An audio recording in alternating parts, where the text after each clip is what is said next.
আলাইকুম। আমি Mohammad Abrar Mahid Jahin, Rajshahi medical 66 batch. আজকে আমাদের আলোচনা টপিক হচ্ছে কোষ বিভাজন।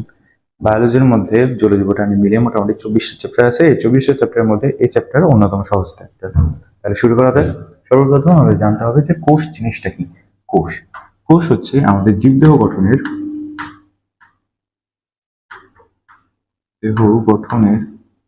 আমাদের জীবদেহের গঠনগত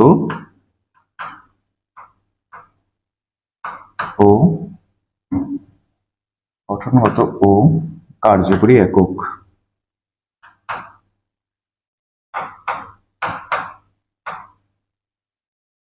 এই জিনিসটা কি বোঝাচ্ছে যে কোষ আমাদের দেহে যতগুলো আছে, যত হাত পা অর্গান আছে, অঙ্গ আছে, এই সকল অঙ্গই কোষ দিয়ে গঠিত।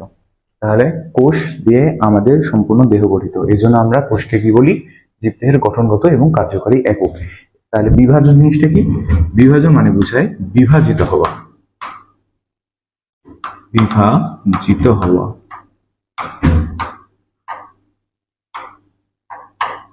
কোষ বিভাজন কি বোঝায়? ধরো এটা একটা কোষ, ঠিক আছে? এই কোষটা কি হয়? এই কোষটা বিভাজিত হয়ে দুইটা কোষে তৈরি হয়। এই দুইটা কোষ আবার দুইটা কোষে বিভাজিত হয়। এই প্রক্রিয়াটাকে আমরা বলবো কোষ বিভাজন। তাহলে কোষ বিভাজনের মাধ্যমে একটা কোষ আরো অন্যান্য কোষে বিভাজিত হয়, আরো বেশি পরিমাণে কোষ তৈরি করে। তাহলে এই প্রক্রিয়াটাই আমাদের কোষ বিভাজন। কোষ বিভাজন কেন দরকার? আমরা যখন প্রথমে জন্ম নিই, যখন প্রথম আমরা মায়ের পেটে ছিলাম, তখন এই একটা মাত্র কোষ ছিল আমাদের। যখন প্রথম আমরা মায়ের পেটে ছিলাম, এই কোষটা ধীরে ধীরে বিভাজিত হতে থেকেছে। এই আবার যে বিভাজিত কোষগুলো আসলো, এগুলো আরো বিভাজিত হতে থেকেছে। আলটিমেটলি বিভাজিত হতে আজকের আমরা তাহলে কোষ বিভাজন আমাদের দেহের বৃদ্ধির জন্য এবং আমাদের যে জনন কোষ আছে, জনন কোষ সৃষ্টির জন্য আমাদের কোষ বিভাজন প্রয়োজন। এইটুকু মোটামুটি জানতে হবে। তাহলে কোষ বিভাজন জিনিসটা কি, আশা করি বুঝতে পেরেছ। তাহলে কোষ বিভাজনের মাধ্যমে আমাদের যে দেহ সৃষ্টি হচ্ছে, আমরা ছোট থেকে বড় হয়েছি, আস্তে আস্তে আমাদের এই অর্গানের যে কোষগুলা আছে, হাত পায়ের কোষগুলা, এগুলো ধীরে ধীরে বিভাজিত হতে থেকেছে। বিভাজিত হওয়ার মাধ্যমে আমরা ছোট থেকে বড় হয়েছি, আমাদের একটা কোষ থেকে অনেকগুলো কোষ তৈরি হয়েছে। বুঝতে পারলাম? এই হচ্ছে মোটামুটি কোষ বিভাজনের সংজ্ঞা। যদি বলে এখন দুইটা ওয়ার্ড পাবা, একটা হচ্ছে মাতৃকোষ, আরেকটা পাবা তোমরা অপত্য কোষ।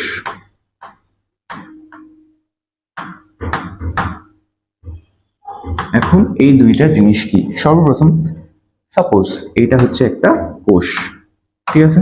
এই কোষটা বিভাজিত হয়ে আরো দুইটা কোষ তৈরি হচ্ছিল, তাই কিনা? এই একটা কোষ, এটা বিভাজিত হয়ে আরো দুইটা কোষ তৈরি হচ্ছিল। এইটা একটা মা কোষ, এই মা কোষ থেকে বিভাজিত হয়ে আরো দুইটা সন্তান কোষ সৃষ্টি হয়েছে। তাহলে এই কোষটা বিভাজিত হয়েছে, এটা মা, তাহলে এটাকে আমরা বলবো মাতৃকোষ। এটা মাতৃকোষ। আর এই মাতৃকোষ থেকে যে দুইটা সন্তান কোষ হয়েছে, এগুলাকে আবার সন্তান বলিও না, এগুলাকে আমরা বলবো অপত্য কোষ।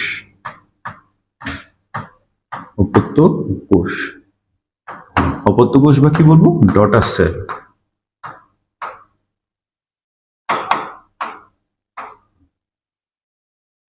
ঠিক আছে?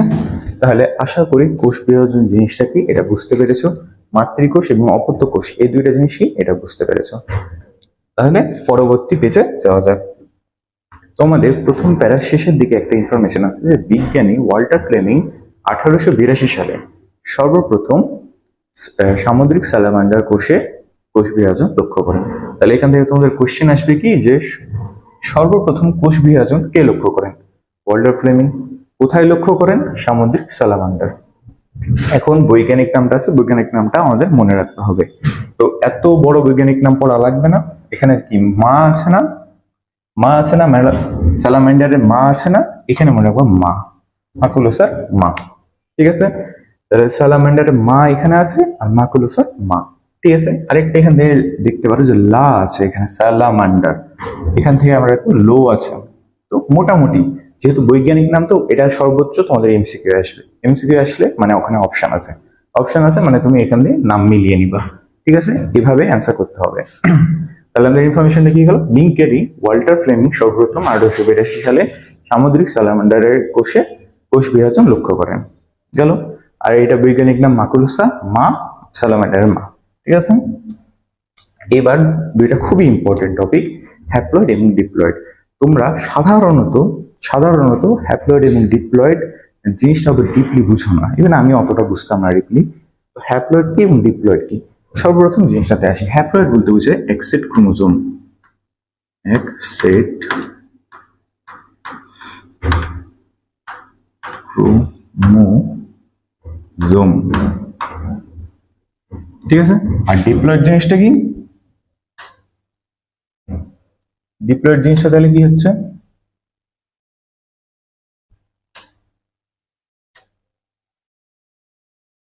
বাতাও, এক সেট ক্রোমোজোম। ডিপ্লয়েড জিনিসটা কি? দুই সেট ক্রোমোজোম, দুই সেট ক্রোমোজোম।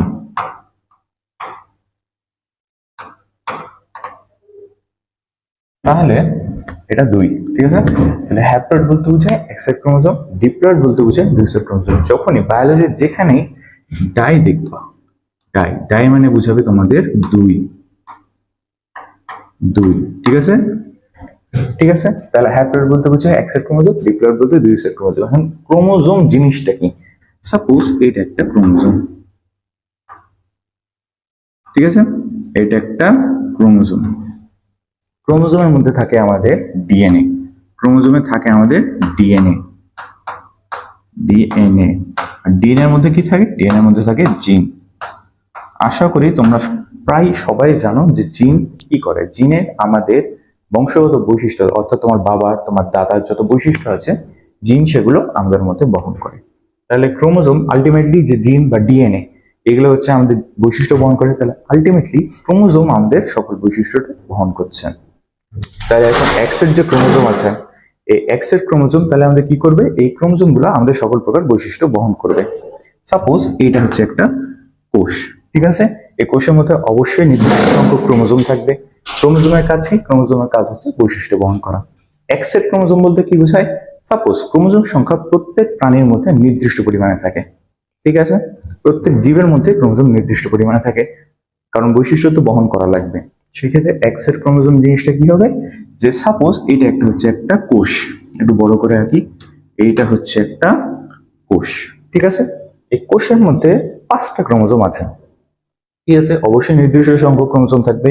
5টা ক্রোমোজোম, সাপোজ 5টা ক্রোমোজোম আছে, ঠিক আছে। এখন এই 5টা ক্রোমোজোম অবশ্যই বৈশিষ্ট্য বহন করবে। 5টা ক্রোমোজোম একা একা থাকবে, ঠিক আছে, এই 5টা ক্রোমোজোম একা একা অবস্থান করবে। কেন? কারণ এখানে বলছে হ্যাপ্লয়েড, হ্যাপ্লয়েডে এক সেট ক্রোমোজোম থাকে, অর্থাৎ এই 5টা ক্রোমোজোম এটা একটা সেট। বুঝতে পারলা না? ক্রোমোজোম, প্রত্যেকটা ক্রোমোজোম একটা ভিন্ন ধরনের বৈশিষ্ট্য বহন করে, প্রত্যেকটা ক্রোমোজোমে একটা ইউনিক বৈশিষ্ট্য বহন করে। এই ক্রোমোজোম ধরো এইটা 1 নম্বর ক্রোমোজোম, এটা 2 নম্বর ক্রোমোজোম, এটা 1 নম্বর, এটা 2 নম্বর, এটা 3 নম্বর, এটা 4 নম্বর, এটা 5 নম্বর, ঠিক আছে। এই প্রত্যেকটা ক্রোমোজোমই 5টা ভিন্ন ধরনের বৈশিষ্ট্য বহন করবে। এর সাথে এর মিল নাই, এর সাথে এর মিল নাই, এর সাথে এর মিল নাই, এর সাথে এর মিল নাই, কারোর সাথেই কারোর মিল নাই। বুঝতে পারলো না? তাহলে 5টা ক্রোমোজোম 5টা ইউনিক বৈশিষ্ট্য বহন করছে। আর এই ইউনিক ক্রোমোজোম, এই ক্রোমোজোম গুলো ইউনিক বৈশিষ্ট্য বহন করছে, তাহলে এগুলো ইউনিক ক্রোমোজোম। ইউনিক ক্রোমোজোমের সেটটাকে আমরা বলবো, ইউনিক ক্রোমোজোমের সেটটাকে আমরা বলবো এন। তোমাদের বই লেখা আছে যে N stands for the set of unique chromosomes. তাহলে জিনিসটা কি হলো? আরেকবার বলি, হ্যাপ্লয়েডের মধ্যে এক সেট ক্রোমোজোম থাকে। ক্রোমোজোম আমাদের সকল প্রকার বৈশিষ্ট্য বহন করে। এখন একটা নির্দিষ্ট জীবে নির্দিষ্ট সংখ্যক ক্রোমোজোম থাকবে ওই বৈশিষ্ট্য, জীবের বৈশিষ্ট্য বহন করার জন্য। সেক্ষেত্রে আমরা ধরে নিলাম যে এইটা একটা কোষ, এই কোষের মধ্যে 5টা ক্রোমোজোম আছে, গেল। তাহলে 5টা ক্রোমোজোম 5টা ভিন্ন ধরনের বৈশিষ্ট্য বহন করছে, কারোর সাথে কোনো ক্রোমোজোমের মিল নাই, একজন আরেকজনের থেকে টোটালি আলাদা বৈশিষ্ট্য বহন করছে। আর এই ক্রোমোজোম গুলা একা একা অবস্থান করছে। দেখো, এই সিঙ্গেল অবস্থায় আছে, এও সিঙ্গেল আছে, এও সিঙ্গেল আছে, এও সিঙ্গেল আছে, এই দুইটা সিঙ্গেল আছে। তাহলে সবাই একা একা অবস্থান করছে, সিঙ্গেল অবস্থায় অবস্থান করছে, তাই না? সেই জন্য এরা যেহেতু একা একা অবস্থান করছে, সিঙ্গেল অবস্থান করছে, সেই জন্য এরা হচ্ছে আমাদের হ্যাপ্লয়েড। হ্যাপ্লয়েড। হ্যাপ্লয়েড বলতে তোমরা বুঝবা সিঙ্গেল হবে এরা, সিঙ্গেল হবে এরা, বুঝতে পারলো? সিঙ্গেল হবে কেন? কারণ এই ক্রোমোজোম গুলা কোষের মধ্যে একা একা অবস্থান করবে এবং 5টা ক্রোমোজোম 5টা ভিন্ন ধরনের বৈশিষ্ট্য বহন করবে। ভিন্ন ধরনের বৈশিষ্ট্য বহনের জন্য 5টা ক্রোমোজোমকে আমরা ইউনিক ক্রোমোজোম বলবো। এন বলতে ইউনিক ক্রোমোজোমের সেট বোঝায়। তাহলে যেহেতু এরা একা একা অবস্থান করছে এবং 5টা ভিন্ন ধরনের বৈশিষ্ট্য বহন করছে, সেই জন্য এদেরকে আমরা বলবো হ্যাপ্লয়েড। ঠিক আছে? আর এন কথাটা কি জন্য আসলো? কারণ 5টা ক্রোমোজোম, ধরো সাপোজ 5টা না হয়, আমাদের মানুষের দেহে তো তোমাদের বই লেখা আছে, আমাদের মানুষের দেহে ইউনিক ক্রোমোজোমের সংখ্যা 23টা। তখন কি হবে? এই কোষের মধ্যে 23টা ক্রোমোজোম থাকবে। 23টা ক্রোমোজোম একা একা অবস্থান করবে। যখনই দেখবা যে ক্রোমোজোম গুলা একা একা অবস্থান করছে, তখনই বুঝবা যে এই জিনিসটা হ্যাপ্লয়েড আছে, অর্থাৎ এটা এন সংখ্যক ক্রোমোজোম আছে। এখন তাহলে আমরা ডিপ্লয়েডের মধ্যে আসি। আমাদের মানব দেহের যত কোষ আছে, এই হাত পা যত কোষ দেখতে পাও, সবগুলা কোষই হচ্ছে ডিপ্লয়েড। তাহলে কিন্তু একটা মাত্র কোষ আছে যেটা হচ্ছে আমাদের হ্যাপ্লয়েড। কোনটা? জনন কোষ। জনন কোষ কি কি আছে? জনন কোষ আছে আমাদের শুক্রাণু এবং ডিম্বাণু। শুক্রাণু ও ডিম্বাণু,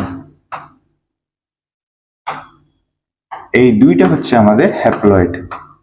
মানুষের ক্ষেত্রে কিন্তু ইউনিক ক্রোমোজোমের সংখ্যা কয়টা পেয়েছিলাম আমরা? 23টা। আমাদের হ্যাপ্লয়েড ডিপ্লয়েড যে ইয়াটা আছে, টপিকটা আছে, টপিকটা ফার্স্ট লাইন বা সেকেন্ড লাইন হবে ইউনিক ক্রোমোজোম 23টা।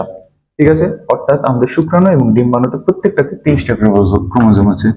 এটাতেও 23টা আছে, এটাতেও 23টা আছে। জিনিসটা যেহেতু হ্যাপ্লয়েড, আমরা আমরা জন্মগ্রহণ কিভাবে করি, জাইগোট কিভাবে আসে? একটা শুক্রাণু এবং একটা ডিম্বাণুর মিলন হবে। এই মিলনের ফলে আরেকটা জাইগোট তৈরি হবে। এই সাইডে আসি, আচ্ছা একটা নতুন স্লাইডিং। এইটা হচ্ছে একটা শুক্রাণু, এইটা হচ্ছে একটা শুক্রাণু প্লাস এইটা হচ্ছে আরেকটা ডিম্বাণু। ঠিক আছে? এর মধ্যেও এন সংখ্যক ক্রোমোজোম আছে, এর মধ্যেও এন সংখ্যক ক্রোমোজোম আছে, তাই না? অর্থাৎ এইটার মধ্যেও 23টা ক্রোমোজোম আছে, এটার মধ্যেও আমাদের 23টা ক্রোমোজোম আছে। যেহেতু মানুষের ক্ষেত্রে এন এর মান 23, অর্থাৎ ইউনিক ক্রোমোজোমের সংখ্যা 23টা, তাহলে আমরা কি মনে রাখবো? শুক্রাণুর মধ্যে 23টা ক্রোমোজোম আছে, ডিম্বাণুর মধ্যেও 23টা ক্রোমোজোম আছে। এরপর তাহলে কি হবে? এরপর আমরা দেখব যে শুক্রাণু এবং ডিম্বাণু দুইটার মিলন ঘটলো, মিলনের ফলে তৈরি হবে জাইগোট। এই জাইগোট যেটা হবে, জাইগোট, এই জাইগোটটা হবে আমাদের 2n। 2n কেন? কারণ এখানে এন আছে, এখানেও এন আছে, একটা এন আর একটা এন মিলিত হলো 2n হলো। এটা হচ্ছে আমাদের দেহকোষ বা ডিপ্লয়েড। একটা এন সাথে আরেকটা এন মিলিত হলো এবং ডিপ্লয়েড তৈরি হলো। ঠিক আছে? তাহলে হ্যাপ্লয়েড আর হ্যাপ্লয়েড মিলে কি তৈরি করলো? ডিপ্লয়েড। এটাকে আমরা ডিপ্লয়েড কেন বলছি? ডিপ্লয়েড বলার কারণ কি? ডিপ্লয়েডে আমরা দেখলাম যে 2 সেট ক্রোমোজোম। 2 সেট ক্রোমোজোমটা কি? এই ডিপ্লয়েডই ধরো আমাদের যে যত দেহকোষ আছে এগুলো তো ডিপ্লয়েড। এখন এগুলোকে ডিপ্লয়েড কেন বলছি আমরা, কি জন্য? সাপোজ এইটা হচ্ছে একটা কোষ গেল, হ্যাপ্লয়েডের মধ্যে আমরা বুঝলাম এখানে 5টা ক্রোমোজোম আছে। হ্যাপ্লয়েডের ক্ষেত্রে আমরা বলেছিলাম এখানে 5টা ক্রোমোজোম আছে, যার কারণে একা একা অবস্থান করছে, কিন্তু এই জন্য হ্যাপ্লয়েড। কিন্তু যখন এন এবং এন মিলিত হলো, অর্থাৎ দুইটা এন একসাথে আসলো, তখন জিনিসটা হয়ে গেল আমাদের ডিপ্লয়েড। ডিপ্লয়েডের ক্ষেত্রে ক্রোমোজোম গুলা কি একাই অবস্থান করবে? অবশ্যই না, জোড়ায় জোড়ায় অবস্থান করবে। তাহলে এই ক্রোমোজোম একাই ছিল, এই হয়ে গেল ডাবল, এইটাই চলে আসলো আমাদের জোড়ায় জোড়ায়।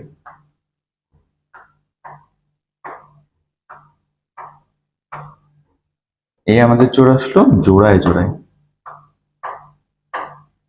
এই ক্রোমোজোম গুলা জোড়ায় জোড়ায় অবস্থান করে, ডিপ্লয়েড অবস্থায় অবস্থান করে, সেই জন্য আমরা এদেরকে ডিপ্লয়েড বলবো। এদের তখন এরা হবে 2n। অর্থাৎ 2n কেন বলছি? এদের মধ্যে ইউনিক ক্রোমোজোম 2 সেট আছে। এই হচ্ছে এক সেট ইউনিক ক্রোমোজোম, এই হচ্ছে আরেক সেট ইউনিক ক্রোমোজোম। বুঝতে পারলা? এই ধরো আমাদের ইয়া দিয়ে বুঝাই, শুক্রাণু এবং ডিম্বাণু মিলিত হলো।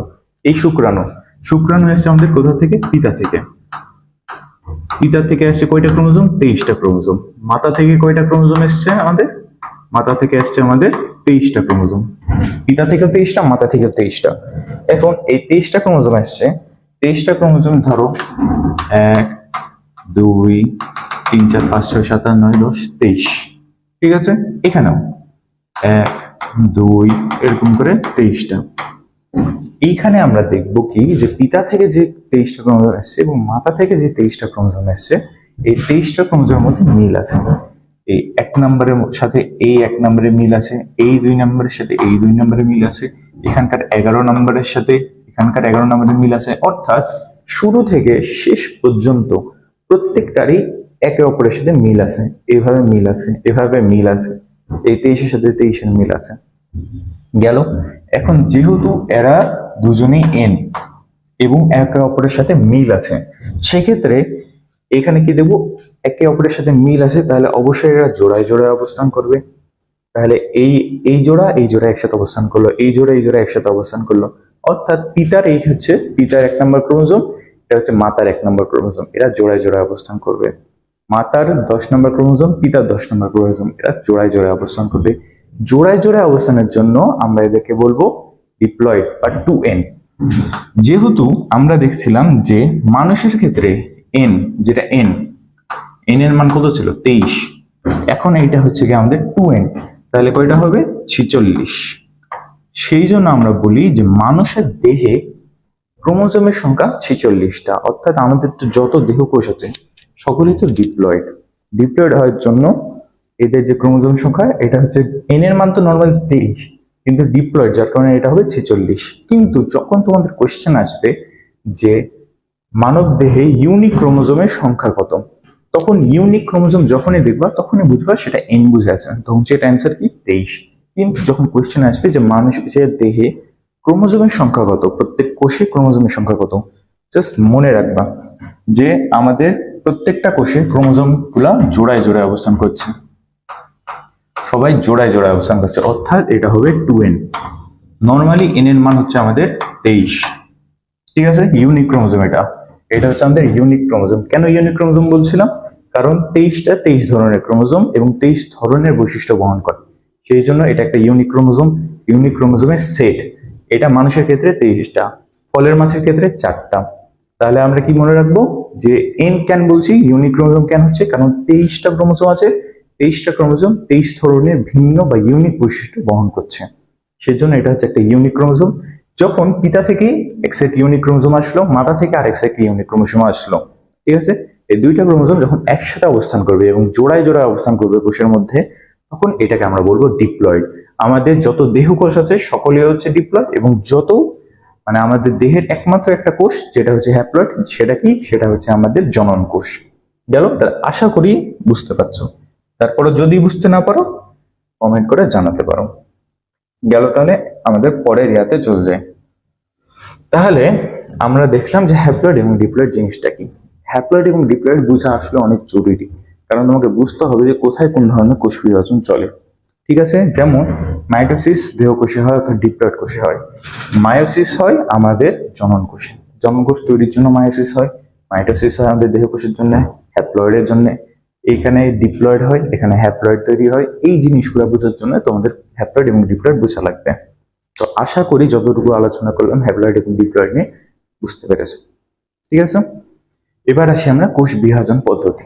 কোষ বিভাজন পদ্ধতি মূলত 3 ধরনের হয়ে থাকে, অ্যামেটোসিস, মাইটোসিস এবং মিয়োসিস। তোমরা 9 এই জিনিস নিয়ে হালকা হলেও পড়েছো। এখন তাহলে একটু বিস্তারিত আলোচনা শুরু করা যায়। তাহলে কোষ বিভাজন 3 ধরনের, অ্যামেটোসিস, মাইটোসিস এবং মিয়োসিস। আজকে আমরা অ্যামাইটোসিস পর্যন্ত পড়ব, সামনের দিন পরবর্তী ক্লাসে মাইটোসিস, মায়োসিস এগুলো নিয়ে আলোচনা করব। আগানো যাক। তাহলে অ্যামাইটোসিস জিনিসটা কি।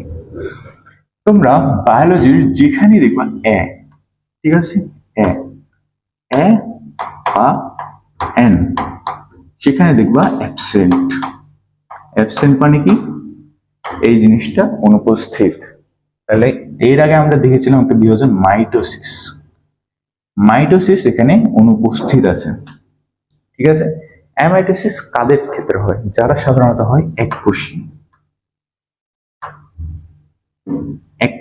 যেরকম কি, যেরকম আমরা মনে রাখবো ব্যাকটেরিয়া, ইস্ট, তারপর হচ্ছে গিয়ে আমাদের অ্যামিবা, এরা এককোষী হয়, এদের মধ্যে অ্যামাইটোসিস ঘটে। অ্যামাইটোসিস জিনিসটা কি, এটা হচ্ছে আমাদের একটা কোষ বিভাজন।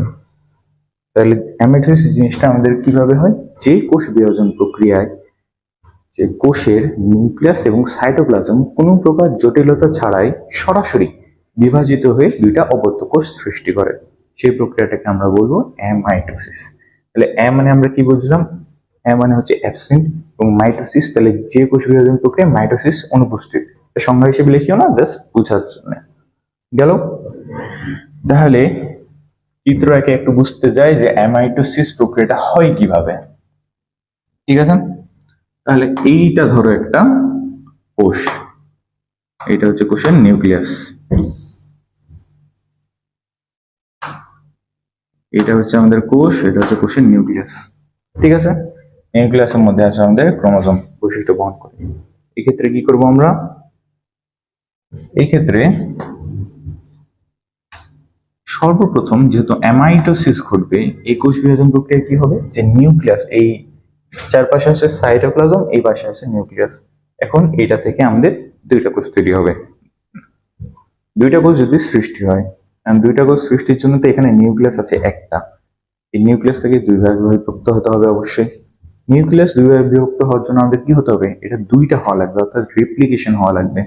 ক্রোমোজোম, এই ক্রোমোজোমই তো আমাদের বৈশিষ্ট্য বহন করে, বৈশিষ্ট্য বহনের জন্য তো এটা দুইটা হওয়া লাগবে, তাই না? তাহলে সর্বপ্রথম জিনিসটা কি হবে, এই কোষটা, কোষের বাইরের আবরণ এরকমই থাকবে এবং নিউক্লিয়াসটা আস্তে আস্তে বিভাজিত হতে থাকবে, নিউক্লিয়াসটা আস্তে আস্তে বিভাজিত হতে থাকবে। এই ক্রোমোজোম গুলা এরাও ডাবল হতে থাকবে, ক্রোমোজোম গুলা ডাবল হতে থাকবে, নিউক্লিয়াসটাও আস্তে আস্তে ডাবল হতে থাকবে। ডাবল হলে কি হবে, যে দুইটা কোষে নির্দিষ্ট পরিমাণে ক্রোমোজোম এবং নিউক্লিয়াস যেতে পারবে। তাহলে বৈশিষ্ট্য, নিউক্লিয়াস তো আমাদের সকল বৈশিষ্ট্য, কাজ, যত বৈশিষ্ট্য যত কাজ আছে নিউক্লিয়াসই আমাদের নিয়ন্ত্রণ করে। নিউক্লিয়াসকে সাধারণত মস্তিষ্কে, কোষের মস্তিষ্ক বলা হয়। তাহলে কি, যে এই কোষটা দুইটা কোষে পরিণত হবে, সেই জন্য এই কোষের নিউক্লিয়াস তো ক্রোমোজোম এটা দুইটা হওয়া লাগবে। দুইটা তাহলে কিভাবে হবে, এইটাই রেপ্লিকেশন হবে আস্তে আস্তে, মানে ডাবল হবে। বুঝতে পারলে, রেপ্লিকা তৈরি হবে, এইটারই দুইটা ভাগ হবে। তাহলে কি হবে, এরপর এই যে ক্রোমোজোম ভিতরের ক্রোমোজোমটা ডাবল হলো, বুঝতে পারলাম না, ক্রোমোজোমটা এখানে ছিল, এই জিনিসটা আস্তে আস্তে ডাবল হচ্ছে, অর্থাৎ দুই সাইডে সরে যাবে। সেইভাবে নিউক্লিয়াসটাও এরকম বড় হচ্ছে, অর্থাৎ মাঝ বরাবর জিনিসটা ভাগ হয়ে যায় যাতে। ঠিক আছে, তাহলে এবার আমাদের আসা যাক যে এই জিনিসটা এরকম হলো, এখন এটা যে মাঝ বরাবর ভাগ হবে, সেই জন্য এটা কি হবে, এরকম ভাবে একটু ভাঁজ চলে আসবে এটার মধ্যে, এরকম ভাবে একটু ভাঁজ চলে আসবে, এরকম ভাবে একটু ভাঁজ চলে আসবে, যাতে সুন্দর মতো ভাগ হয়ে যেতে পারে। এখন এই নিউক্লিয়াস যেহেতু ভাগ হলো, এইটা যেহেতু ভাঁজ হলো, তাহলে আমাদের অবশ্যই এইটাও ভাঁজ হতে হবে, বাইরের যে কোষ আবরণ এটা অবশ্যই আমাদের ভাঁজ হতে হবে। এটা যদি ভাঁজ না হয় তাহলে তো নিউক্লিয়াস ভাগ হলো কিন্তু কোষ তো ভাগ হবে না, সেক্ষেত্রে কি হবে, যে এইটা এর মধ্যেও ভাঁজ চলে আসবে, এইটার মধ্যেও ভাঁজ চলে আসবে। তাহলে কি হলো, এইটা হচ্ছে একটা কোষ, ঠিক আছে, এই কোষের মধ্যে আছে নিউক্লিয়াস, নিউক্লিয়াসের মধ্যে আছে ক্রোমোজোম। তাহলে এইটা থেকে আমাদের দুইটা কোষ সৃষ্টি হবে। দুইটা কোষ সৃষ্টির জন্য এইটার যে যত বৈশিষ্ট্য, এগুলো তো সব ক্রোমোজোম বা নিউক্লিয়াসই বহন করে, সেই জন্য দুইটা কোষ সৃষ্টি হওয়া লাগবে। তাহলে দুইটা কোষে এই নিউক্লিয়াস ক্রোমোজোম যাওয়া লাগবে, সেই জন্য এই দুইটা কোষে এই নিউক্লিয়াস যে এটা আছে এটা ডাবল হয়, রেপ্লিকেশন ঘটে, অর্থাৎ এটা একটা থেকে দুইটা তৈরি হয়। এই দুইটা তৈরি হলো, এই দুইটার মধ্যে এখন যে ডাবল হলো, এই ক্রোমোজোম দুই সাইডে চলে গেল, বিভাজিত হয়ে দুই সাইডে চলে গেল। তাহলে এখন মাঝখান বরাবর একটা ভাঁজ হয়ে যায়, ভাঁজ হওয়ার ফলে কি হয়, ভাঁজ হওয়ার ফলে জিনিসটা দুই ভাগে ভাগ হয়ে যায়।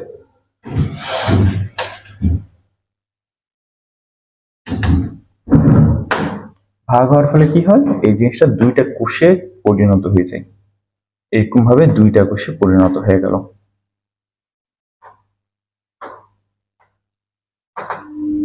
তাহলে কি হলো জিনিসটা, যে এটা হচ্ছে একটা কোষ, কোষটা আমাদের বিভাজিত হওয়া লাগবে, দুইটা কোষ হওয়া লাগবে অ্যামাইটোসিস প্রক্রিয়া। অ্যামাইটোসিস প্রক্রিয়া কি হয়, নিউক্লিয়াসটার যে ক্রোমোজোম এটা রেপ্লিকেশন ঘটলো, অর্থাৎ দুইটা তৈরি হলো, আবার যে কোষ, ঠিক আছে, এইটা থেকে দুইটা আসবে। তার আগে সর্বপ্রথম নিউক্লিয়াসটা ক্রোমোজোমটা ডাবল হলো, ডাবল হওয়ার পরে কি হলো, দুই সাইডে দুটো চলে গেল এবং নিউক্লিয়াসের মধ্যে এই মেমব্রেনে, অর্থাৎ এই বাইরের আবরণে একটা ভাঁজ পড়লো, ভাঁজ পড়ার ফলে কি হবে, এটা ডাবল মানে ভাগ হয়ে যেতে পারবে, মাঝ বরাবর ভাগ হয়ে যেতে পারবে। তাহলে এই কোষ আবরণের মধ্যে একটা ভাঁজ পড়লো, ভাঁজ হওয়ার ফলে কি হলো, যে দুই সাইডে মাঝ বরাবর এটা কেটে গেল, মাঝ বরাবর এটা কেটে গেছে, তাহলে দুই সাইডে দুটো অপত্য কোষ সৃষ্টি হয়ে গেল। এখানে যেহেতু কোনো প্রকার জটিল প্রক্রিয়া খুব একটা থাকে না, সেই জন্য অ্যামাইটোসিস প্রক্রিয়াকে আমরা কি বলবো? প্রত্যক্ষ কোষ বিভাজন। প্রত্যক্ষ কোষ বিভাজন, ঠিক আছে না? দেখো, একটা মাধ্যমে, একটা জাস্ট চার্টের মাধ্যমে তুমি অ্যামাইটোসিস পুরোটা বুঝে গেলা। অ্যামাইটোসিস প্রক্রিয়ার মধ্যে অত জটিলতা নাই, সেই জন্য এটাকে আমরা বলবো প্রত্যক্ষ কোষ বিভাজন। অ্যামাইটোসিস কাদের ক্ষেত্রে হয়, এটা আমরা কিভাবে মনে রাখবো? দিয়ে আমরা মনে রাখবো অ্যামিবা।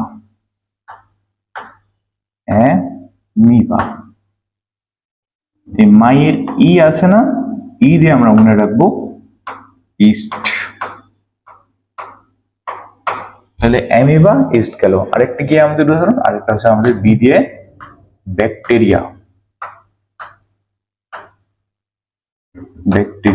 ব্যাকটেরিয়াতে সাধারণত দ্বিবিভাজন দেখা যায়। দ্বিবিভাজন, এটা বাইনারি ফিউশন আসলে।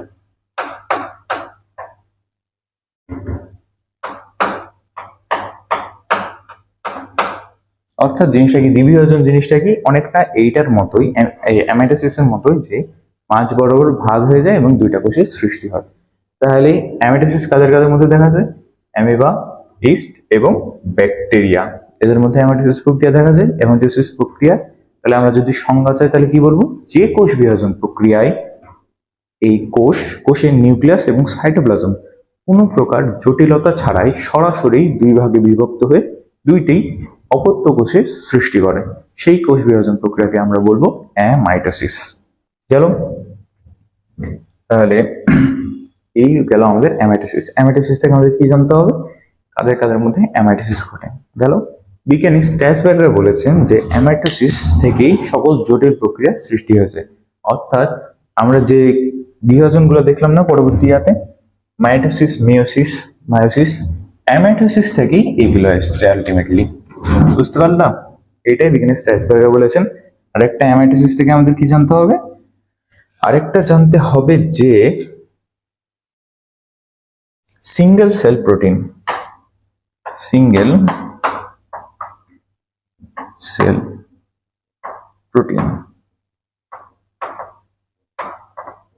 এইটা তৈরিতে অ্যামাইটোসিস প্রক্রিয়া ব্যবহার করা হয়। এটা আবুল হাসান স্যারের বইয়ে নাই, জিনিসটা একটু নোট করে নিও। গেল? তাহলে আশা করি এই কোষ বিভাজনের ফার্স্ট লেকচার হলো এটা। কোষ বিভাজন জিনিসটা কি এটা বুঝতে পেরেছো। হ্যাপ্লয়েড এবং ডিপ্লয়েড এই দুইটা জিনিস কি এটা বুঝতে পেরেছো। এবং অ্যামাইটোসিস পর্যন্ত আজকে আমরা পড়লাম। পরবর্তী ক্লাসে আমরা মাইটোসিস নিয়ে আলোচনা করব এবং তারপরে মায়োসিস নিয়ে আলোচনা করব। আজকের জন্য এখান পর্যন্তই। যদি কোনো সমস্যা থাকে, কোনো জিনিস বুঝতে না পারো হ্যাপ্লয়েড ডিপ্লয়েড থেকে বা যেখান থেকে বুঝতে না পারো, বা বইয়ের কোনো ওয়ার্ড যদি বুঝতে না পারো, কমেন্টে জানাতে পারো। আগে আমরা কি দেখেছেন যে কোষ বিভাজন, এই কোষ বিভাজন প্রক্রিয়া যেটা, এই কোষ বিভাজন প্রক্রিয়া মূলত আমাদের আছে তিন ধরনের। কোষ বিভাজন প্রক্রিয়াটা আছে আমাদের তিন ধরনের। পূর্ববর্তী ক্লাসে অলরেডি আমরা জেনেছিলাম যে অ্যামাইটোসিস কি জিনিস। অ্যামাইটোসিস জিনিসটা হচ্ছে প্রত্যক্ষ কোষ বিভাজন। অ্যামাইটোসিস জিনিসটা কি? অ্যামাইটোসিস জিনিসটা হচ্ছে আমাদের প্রত্যক্ষ কোষ বিভাজন। মানে কি? যে এই যে বিভাজনটা ঘটে এটা সরাসরি নিউক্লিয়াস সাইটোপ্লাজম সরাসরি বিভাজিত হয়ে যায়। সরাসরি বিভাজিত হওয়ার ফলে কি হয়? যে কোনো প্রকার জটিল কোনো প্রক্রিয়া ছাড়াই এটা সরাসরি আমাদের বিভাজিত হয়ে যায়। সাপোজ আগে লিখে নিই কোষ বিভাজন কয়টা আছে। কোষ বিভাজন আছে আমাদের তিন ধরনের। প্রথম নাম্বার কি? প্রথম নাম্বার আমরা দেখেছিলাম অ্যামাইটোসিস।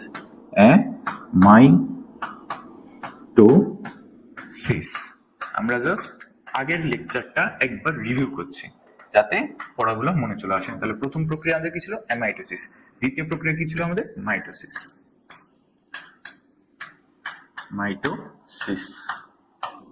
আর তিন নম্বর প্রক্রিয়া কি ছিল?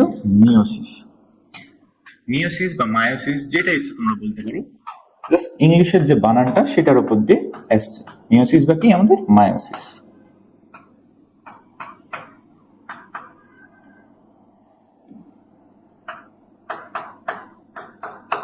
তাহলে আমরা ইতিমধ্যে দেখলাম যে কোষ বিভাজন প্রক্রিয়াটা আছে এটা মূলত আমাদের তিন ধরনের প্রক্রিয়া আছে। কি? অ্যামাইটোসিস, মাইটোসিস এবং মিওসিস। অ্যামাইটোসিস সম্পর্কে আমরা এর আগে ধারণা নিয়েছিলাম। সর্বপ্রথম কোষ বিভাজন জিনিসটা কি? আমাদের বডির একটা সেল। এই সেল যখন প্রথম আমরা মায়ের পেটে ছিলাম তখন একটা মাত্র জাইগোট হয়েছিল। জাইগোট জিনিসটা কি? যে পিতার শুক্রাণু এবং মাতার ডিম্বাণু দুইটা এসে যখন মিলিত হবে তখন একটা কোষ তৈরি হবে। এই কোষটা কি হয়? এই কোষটা ডিপ্লয়েড হয়। ডিপ্লয়েড জিনিসটা কি? যে এইখানে 2 সেট ক্রোমোজোম থাকে। 2 সেট ক্রোমোজোম বলতে কি বোঝায়? যে পিতা থেকে এক সেট ক্রোমোজোম আসছে এবং মাতা থেকে আরেক সেট ক্রোমোজোম আসছে। তাহলে দুইটা ক্রোমোজোম পাশাপাশি অবস্থান করছে, জোড়ায় জোড়ায় অবস্থান করছে, এই জন্য ডিপ্লয়েড। আমরা বলছিলাম না 2 সেট ক্রোমোজোম। তাহলে আমাদের কি হলো? যে পিতার শুক্রাণু মাতার ডিম্বাণু দুইটা এসে মিলিত হলো, এখান থেকে তৈরি হলো আমাদের একটা জাইগোট। এই জাইগোটটাই সর্বপ্রথম কোষ। মানে আমাদের যে জীবদেহ, এত বড় জীবদেহ তৈরি আছে, এই জীবদেহ তৈরির সর্বপ্রথম একটা কোষ হচ্ছে আমাদের জাইগোট। এই জাইগোটটা পরবর্তীতে একটা থেকে দুইটা, দুইটা থেকে চারটা, চারটা থেকে আটটা, আস্তে আস্তে আস্তে আস্তে বিভাজিত হতে থাকে। ফলে আমরা আজ এই আমাদের বডি আসছে।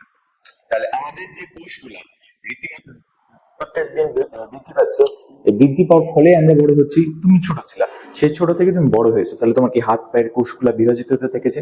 এই বিভাজনের জন্য আমাদের কোষ বিভাজন প্রয়োজন। ঠিক আছে? তাহলে কোষ বিভাজন প্রক্রিয়া তাহলে 3 ধরনের পেয়েছিলাম। অ্যামাইটোসিস। অ্যামাইটোসিস জিনিসটা কি ছিল? অ্যামাইটোসিস জিনিসটা ছিল আমাদের প্রত্যক্ষ কোষ বিভাজন। প্রত্যক্ষ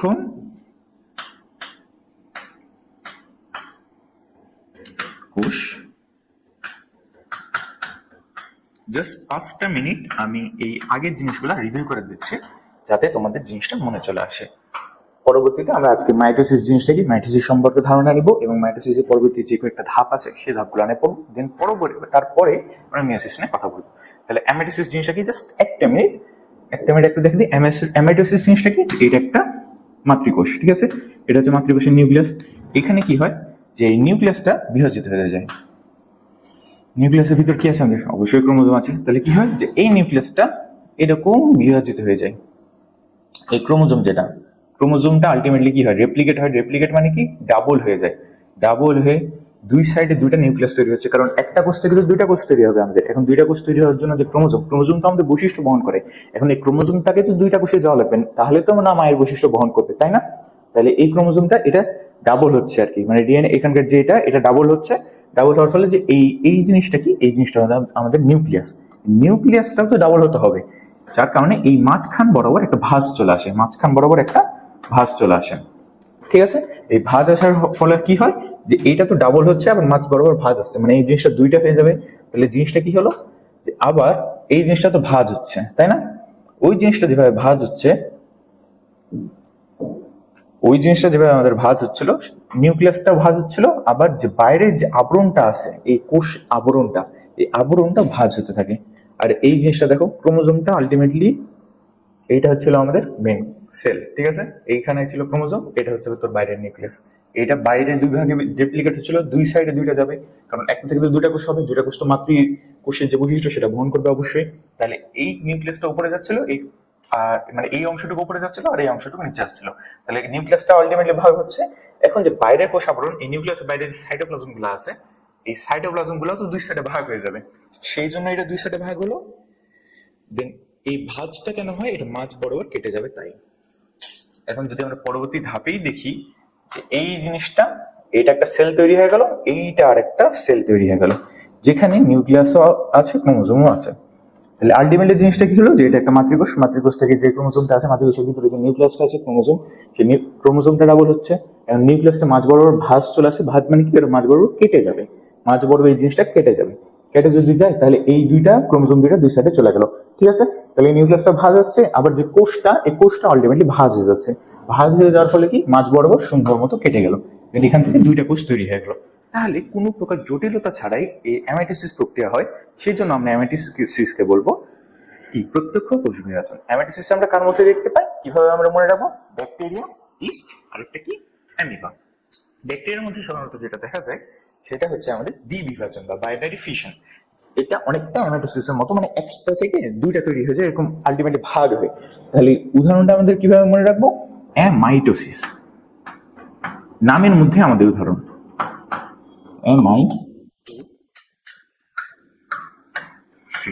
এই নামের মধ্যে আমাদের উদাহরণ। ঠিক আছে? এ দিয়ে আমরা কি মনে রাখবো? অ্যামিবা। ই আছে না এখানে আমাদের? ই আছে না? ই দিয়ে আমরা মনে রাখবো ইস্ট। আরেকটা হচ্ছে আমাদের ব্যাকটেরিয়া। তাহলে এখানে এ আছে মানে এ আছে, ঠিক আছে, অ্যামাইটোসিস এ আছে, এরপরে কি থাকবে আমাদের বি, বি দিয়ে কি আসবে ব্যাকটেরিয়া। তাহলে এখান পর্যন্ত আসলো আমাদের অ্যামাইটোসিস। আজকের আমাদের মেন টপিক হচ্ছে মাইটোসিস। মাইটোসিস জিনিসটা কি? মাইটোসিস, মাইটোসিস আলটিমেটলি হলো একটা কোষ বিভাজন প্রক্রিয়া। এই কোষ বিভাজন প্রক্রিয়াতে আসলে হয়টা কি? মাইটোসিস কোষ বিভাজন প্রক্রিয়ার মাধ্যমে, আমি যদি প্রথমে সংজ্ঞা বলি যে মাইটোসিস কোষ বিভাজন প্রক্রিয়ার মধ্যে আসলে হয়টা কি, তাহলে সংজ্ঞা কি হবে? যে কোষ বিভাজন প্রক্রিয়ায় মাতৃকোষের ক্রোমোজোম এবং নিউক্লিয়াস একবার বিভাজিত হয়ে একটা অপত্য কোষ সৃষ্টি করে, সেই অপত্য কোষের ক্রোমোজোম সংখ্যা মাতৃকোষের ক্রোমোজোম সংখ্যা সমান হয়। এই ক্রোমোজোম সংখ্যা দুইটা সমান হয়ে গেল। ক্রোমোজোম সংখ্যা যেহেতু সমান আছে, সেক্ষেত্রে অবশ্যই যে নতুন অপত্য সেলটা তৈরি হয় সেটা মাতৃকোষের সমগুণ সম্পন্ন হয়। জিনিসটা কি আসলে আমরা দেখি। তাহলে এইটা পূর্ববর্তী আগে যেরকম দেখেছিলাম, এটা হচ্ছে আমাদের একটা মাতৃকোষ, ঠিক আছে। এই মাতৃকোষ কি হবে? আলটিমেটলি বিভাজিত হবে, বিভাজিত হয়ে কি দুইটা সেল তৈরি করবে। ডান, দুইটা সেল তৈরি হবে। এখন এই দুইটা সেলের মধ্যে যে মাতৃকোষের যে বৈশিষ্ট্য সেটা কে বহন করবে? অবশ্যই ক্রোমোজোম। তাহলে কি হবে যে এই ক্রোমোজোমটা, এই যে ক্রোমোজোমটা, পরের পেজে যাই, যে ক্রোমোজোমটা আছে, ক্রোমোজোম আমরা কি দেখেছিলাম? এটা ছিল একটা ক্রোমোজোম, এটা ছিল একটা ক্রোমোজোম, তাই না? এটা ছিল এর আগে আমরা দেখেছিলাম না, এটা একটা ক্রোমোজোম, এটা সকল বৈশিষ্ট্য বহন করে, তাই না? ক্রোমোজোমের মধ্যে কি আছে? ক্রোমোজোমের মধ্যে ডিএনএ আছে, ডিএনএর মধ্যে জিন আছে, যেটা আমাদের সকল প্রকার বৈশিষ্ট্য বহন করে। তাহলে এটা হচ্ছে আমাদের ক্রোমোজোম। এই ক্রোমোজোমটা কি হয়? এই ক্রোমোজোমটা এখন এইটা, তাহলে আমাদের মেইন মোটিভ কি ছিল? একটা মাতৃকোষ, মাতৃকোষ থেকে তৈরি হবে আমাদের দুইটা সেল। এই দুইটা সেল যে মাতৃকোষের সমগুণ সম্পন্ন হবে, সমগুণ সম্পন্ন হওয়ার জন্য কি হতে হবে? অবশ্যই যে ক্রোমোজোমের যে বৈশিষ্ট্যগুলো আছে সেগুলো বহন করতে হবে। এখন এখানে তো আছে এক সেট ক্রোমোজোম, এক সেট ক্রোমোজোম এর মধ্যে কিভাবে যাবে? তাহলে ক্রোমোজোম থেকে অবশ্যই দুই সেট হতে হবে, বিভাজিত হতে হবে। তাহলে এই জিনিসটা কিভাবে হয়? এইটা হচ্ছে আমাদের ক্রোমোজোম। আরেকটু যদি ভালো করে আঁকার চেষ্টা করি, আমার লেখা এমনিও ভালো না, আসলে বোর্ডে লেখার খুব একটা প্র্যাকটিস নাই। এটা হচ্ছে আমাদের ক্রোমোজোম। ডান। এখন ক্রোমোজোমটা তো দুইটা, মাতৃকোষ থেকে দুই কোষে যেতে হবে। এখন এই একটাই তো সব জায়গায় যেতে পারবে না, হয় এখন এই একটা ক্রোমোজোম ভাগ হয়ে যাবে। কিভাবে? এই মাঝ বরাবর,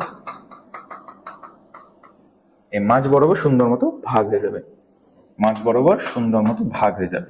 তাহলে কি হলো? এই ক্রোমোজোমটা মাঝ বরাবর ভাগ হয়ে যাচ্ছে, অর্থাৎ এই যে বাহু ক্রোমোজোম, এগুলো বাহু, দুই সাইডে এগুলো দুইটা বাহু, তাহলে বাহুগুলা ভাগ হয়ে যাচ্ছে, অর্ধেক হয়ে যাচ্ছে। ফলে আমরা কি দেখতে পাবো? তাহলে আমরা কি দেখতে পাবো? যে ক্রোমোজোম, এটা কি? এটা হচ্ছে ক্রোমোজোমের সেন্ট্রোমিয়ার। সেন্ট্রোমিয়ার জিনিসটা কি? যে ক্রোমোজোমের দুইটা বাহু আছে না, এই দুইটা বাহু, এই দুইটা বাহুকে এই সেন্ট্রোমিয়ার ধরে রাখে। তাহলে এই দুটা বাহু যেটা আছে, বাহু দুইটা ভাগ হয়ে যাবে, একটা হবে এরকম, একটা হবে এরকম, একটা হবে এরকম বাহু, আর একটা হবে এরকম বাহু, ঠিক আছে? একটা হবে এরকম বাহু, আর একটা হবে এরকম বাহু। ডান। আশা করি বুঝতে পেরেছো যে এই ক্রোমোজোম, এই দুই সাইডে যেটা বাহু, এটা মাঝ বরাবর ভাগ হয়ে যাচ্ছে। মাঝ বরাবর ভাগ হওয়ার ফলে কি হলো? এই দুই জিনিসটা দুই ভাগে ভাগ হয়ে গেল। তাহলে এখানে দুইটা, এই সাইডে দুইটা, তাহলে এইগুলো হচ্ছে এক একটা করে ক্রোমাটিড বলবো আমরা। কি ক্রোমোজোম ভাগ হয়ে গেছে, যার কারণে আমরা এদেরকে বলবো ক্রোমাটিড। এখন মেইনলি কি হবে? যে এই মাঝ বরাবর এখন পুরাপুরি বিভাজন হয়ে যাবে, মাঝ বরাবর আমাদের পুরাপুরি বিভাজনটা হয়ে যাবে, এই মাঝ বরাবর আমাদের বিভাজনটা হয়ে যাবে। ফলে কি হবে? যে আমরা দুইটা অপত্য ক্রোমোজোম পাবো। এর আগে কোষ থেকে যেরকম পাচ্ছিলাম যে একটা কোষ বিভাজিত হয়ে দুইটা কোষ তৈরি করছে, সেরকমই যে ক্রোমোজোমটা, এটা ভাগ হয়ে গেল, ক্রোমোজোমটা আমাদের ভাগ হয়ে গেল, তাহলে এইটা হচ্ছে ক্রোমোজোম, এই ক্রোমোজোমটা মাঝ বরাবর ভাগ হয়ে যাচ্ছে, ফলে নতুন ক্রোমোজোম তৈরি হচ্ছে, আরো দুইটা নতুন ক্রোমোজোম তৈরি হচ্ছে। তাহলে এটা একটা তৈরি হলো, এটা একটা তৈরি হলো। ডান। তাহলে ক্রোমোজোমটা একবার বিভাজিত হয়ে একটা ক্রোমোজোম থেকে আমাদের দুইটা ক্রোমোজোম তৈরি হলো। তাহলে মাতৃকোষের যে ক্রোমোজোমটা, সেটা অবশ্যই দুই ভাগে ভাগ হয়ে গেছে। দুই ভাগে ভাগ হয়ে কি আছে? আমাদের হাতে দুইটা ক্রোমোজোম আছে। এই দুইটা ক্রোমোজোম দুইটা ইয়াতে সেলে চলে যাবে, দুইটা কোষে চলে যাবে, ঠিক আছে? তাহলে এইটা হচ্ছে মাতৃকোষ। মাতৃকোষের যে ক্রোমোজোমটা আছে না, দেখতে পাবা কিনা এই ক্রোমোজোমটা, এই ক্রোমোজোমটা এখন হয়ে গেল আমাদের ভাগ। ক্রোমোজোমটা যেহেতু আমাদের ভাগ হয়ে গেছে, তাহলে ক্রোমোজোমটা ভাগ হয়ে গেছে, তাহলে আমাদের হাতে কয়টা ক্রোমোজোম আসছে? আমাদের হাতে দুইটা ক্রোমোজোম আসছে। ডান, আমাদের হাতে দুইটা ক্রোমোজোম আসছে। এখন এই দুইটা ক্রোমোজোম অবশ্যই এই দুইটা ইয়াতে চলে যাবে। তাহলে আমরা মনে রাখবো কি এখানে ক্রোমোজোম দেখতে পারতো কথা, ক্রোমোজোম এটা কয়বার বিভাজিত হলো? এই জিনিসটা আমাদের একবার বিভাজিত হলো। এই ক্রোমোজোম জিনিসটা আমাদের একবার বিভাজিত হলো, একবার বিভাজিত।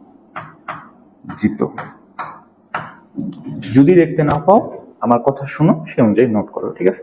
তাহলে এই ক্রোমোজোমটা মাতৃকোষীয় ক্রোমোজোম, এটা একবার বিভাজিত হয়ে দুইটা ক্রোমোজোম আমরা হাতে পেলাম। এই ক্রোমোজোমটা একবার বিভাজিত হচ্ছে। এবার আমাদের কি আসবে? ভিতরে ক্রোমোজোম দুই ভাগে ভাগ হয়ে গেছে।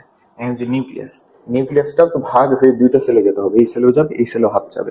তাহলে ক্রোমোজোম দুইটা পেয়ে গেছে। এখন নিউক্লিয়াস যেটা, এটাও হাফ হয়ে যাবে, হাফ হয়ে একটা নিউক্লিয়াস যাবে এর মধ্যে, এর মধ্যে আসবে ক্রোমোজোম, একটা নিউক্লিয়াস যাবে এর মধ্যে আসবে ক্রোমোজোম। ক্রোমোজোম যেহেতু আমরা দেখলাম যে এই জিনিসটা একবার বিভাজিত হচ্ছে, তাহলে যে নিউক্লিয়াস ই অবশ্যই এই নিউক্লিয়াসও একবার বিভাজিত হয়।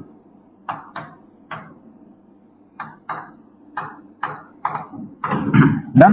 তাহলে এখানে আমরা কি দেখলাম যে এই মাইটোসিস প্রক্রিয়ায় যে মাতৃকোষের যে ক্রোমোজোমটা এই ক্রোমোজোম সেন্ট্রোমিয়ার সহ এই মাঝ বরাবর এই প্রথমে বাহু দুটা ভাগ হয়ে গেল, দেন এই সেন্ট্রোমিয়ার যেটা এই মাঝে যে সেন্ট্রোমিয়ারটা আছে এটাও ভাগ হয়ে দুই সাইডে দুইটা নতুন ক্রোমোজোম তৈরি হয়ে গেল। তাহলে আমরা কি দেখলাম যে ক্রোমোজোম দুইটা তৈরি হয়ে গেছে। তাহলে এই নিউক্লিয়াসও ভাগ হয়ে একটা যাবে এর মধ্যে, আরেকটা যাবে এর মধ্যে। তাহলে এখানে কি দেখলাম যে নিউক্লিয়াস একবার বিভাজিত হয়, ক্রোমোজোমও একবার বিভাজিত হয়। তাদের বইয়ের প্রথম সংজ্ঞায় দেওয়া আছে যে কোষ বিভাজন প্রক্রিয়ায় মাতৃকোষের নিউক্লিয়াস একবার বিভাজিত হয় এবং ক্রোমোজোমও একবার বিভাজিত হয়, সমগুণ সম্পন্ন কোষ তৈরি করে। এখন সমগুণ সম্পন্ন কোষ কিভাবে তৈরি করে এই জিনিসটা আমরা দেখি। সর্বপ্রথম যদি আমরা দেখি যে কোষের মধ্যে থাকে ক্রোমোজোম, এই ক্রোমোজোম সকল প্রকার বৈশিষ্ট্য বহন করে। ডান। এখন সাপোজ যে এই একটা মাতৃকোষ, এই মাতৃকোষের মধ্যে কয়টা ক্রোমোজোম আছে? একটা ক্রোমোজোম আছে। মাতৃকোষের মধ্যে আমাদের ক্রোমোজোম কয়টা?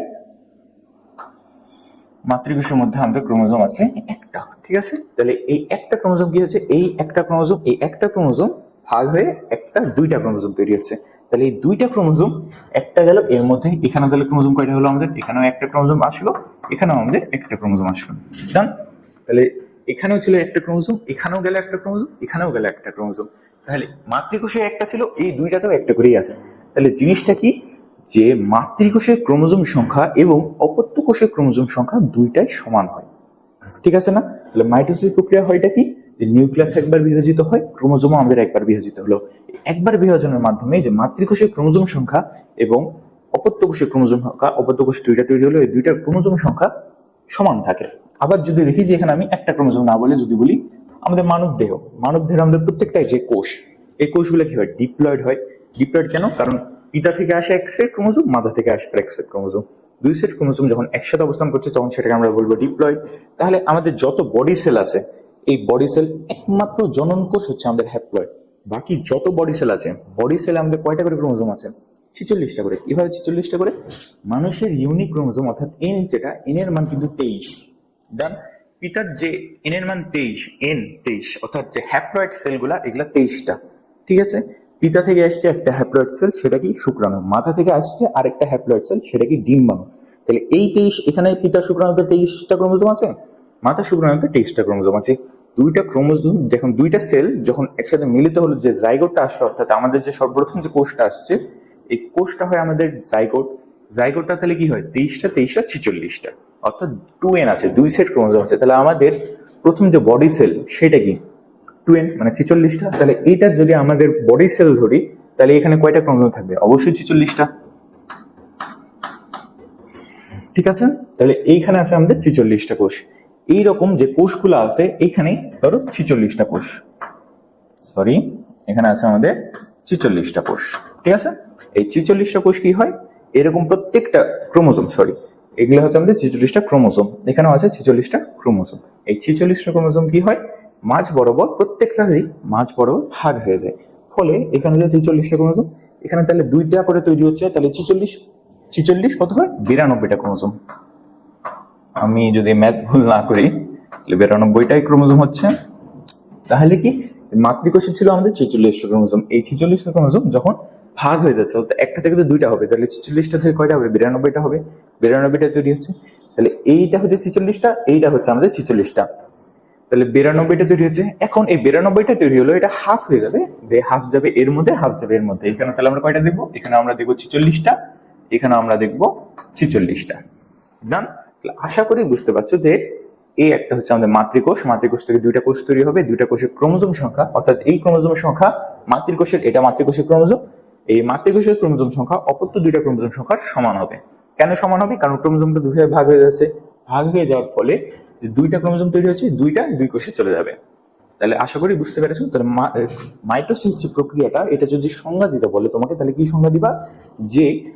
যে কোষ বিভাজন প্রক্রিয়ায় মাতৃকোষের যে নিউক্লিয়াস এবং ক্রোমোজোম একবার করে বিভাজিত হয়ে অপত্য কোষের ক্রোমোজোম সংখ্যা মাতৃকোষের ক্রোমোজোম সংখ্যার সমান হয় এবং মাতৃকোষের সমগুণ সম্পন্ন অপত্য সেল, দুইটা অপত্য সেল সৃষ্টি হয়, অপত্য কোষ সৃষ্টি হয়, সেই প্রক্রিয়াটাকে আমরা বলবো মাইটোসিস। তাহলে এখানে কি হচ্ছে? সমগুণ সম্পন্ন। এখানেও 46টা ক্রোমোজোম আছে, এখানেও আমরা দেখছি 46টা করে ক্রোমোজোম আছে। তাহলে অবশ্যই মাতৃকোষের সমগুণ সম্পন্ন হচ্ছে এবং কি যে ক্রোমোজোম সংখ্যা সমান থাকছে। গেল? আশা করি বুঝতে পারছো যে এই পরবর্তীতে আমরা দেখবো যে এই ক্রোমোজোমটা কিভাবে বিভাজিত হচ্ছে মাইটোসিসের মধ্যে। আছে আমাদের ধাপটা কি? ধাপটা হচ্ছে আমাদের অ্যানাফেজ। দেখতে তো পাওয়ার কথা, এটা হচ্ছে আমাদের অ্যানাফেজ। এই অ্যানাফেজের মধ্যে কি দেখতে পাবো? অ্যানাফেজের মধ্যে আমরা দেখতে পাবো যে এই ক্রোমোজোমটা, এটা মাঝ বরাবর ভাগ হয়ে দুইটা ক্রোমোজোম হয়ে যাচ্ছে। এই দুইটা ক্রোমোজোম থেকে আমাদের তখন দুইটা দুই সাইডে চলে যাচ্ছে। ঠিক আছে? সেই জন্য এখন আমরা কি দেখছি যে মাইটোসিস এই কোষ বিভাজন প্রক্রিয়ায়, মাতৃকোষের যে ক্রোমোজোম সংখ্যা অপত্য কোষের ক্রোমোজোম সংখ্যা সমান। সেই জন্য মাইটোসিস কোষ বিভাজনকে আমরা বলবো ইকুয়েশনাল।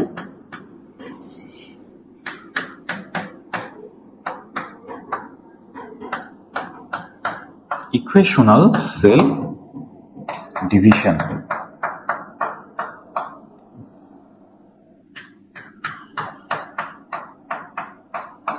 ইকুয়েশনাল সেল ডিভিশন বা আমরা কি বলবো? সমীকরণিক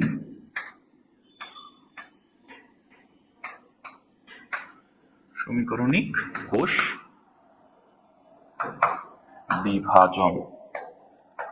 বোর্ডে লিখছি তো হাতে লেখা খুব একটা ভালো হবে না, বাট যদি আমার কথা শোনো তাহলে আশা করি জিনিসগুলো বুঝতে পারবো অন্তত। ঠিক আছে? তাহলে আমরা আশা করি যে মাইটোসিস জিনিসটা কি বুঝতে পারলাম। এখন মাইটোসিস যে ওয়ার্ডটা আছে, এই ওয়ার্ডটাকে যদি আমি একটু ভাঙচুর করি যে এই ওয়ার্ডটার মানে কি আসলে, মাইটোসিস যে নামটা দিয়েছে এই নামটার মানে কি আসলে? মাইটোসিস, সিস মানে আমরা কি জানি? সিস মানে কি? আমাদের প্রক্রিয়া। এটা একটা টার্ম আসলে বায়োলজির, যেখানে দেখবা সিস ও সিস, তাহলে এই জিনিসটা কি? এই জিনিসটা মানে হবে আমাদের প্রক্রিয়া। মাইটোস মানে কি? মাইটোস মানে হচ্ছে আমাদের স্পিন্ডল তন্তু।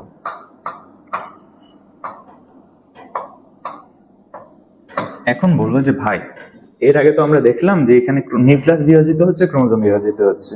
ঠিক আছে? তাহলে স্পিন্ডল তন্তু জিনিসটা আসলো কোত্থেকে? পরবর্তীতে যখন আমরা দেখবো যে মাইটোসিস প্রক্রিয়ার যে ধাপগুলো আছে সেগুলো দেখবো, তখন দেখবো যে এখানে স্পিন্ডল তন্তু তৈরি হয়। তাহলে মাইটোসিস, জাস্ট যদি বলি মাইটোসিস কি? স্পিন্ডল তন্তু প্রক্রিয়া। কিন্তু মাইটোসিস কোষ বিভাজন জিনিসটা টোটালি আলাদা।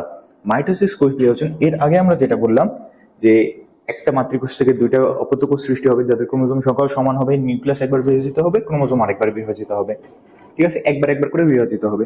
এই প্রক্রিয়াটা হচ্ছে আমাদের মাইটোসিস সেল ডিভিশন, মাইটোসিস কোষ বিভাজন।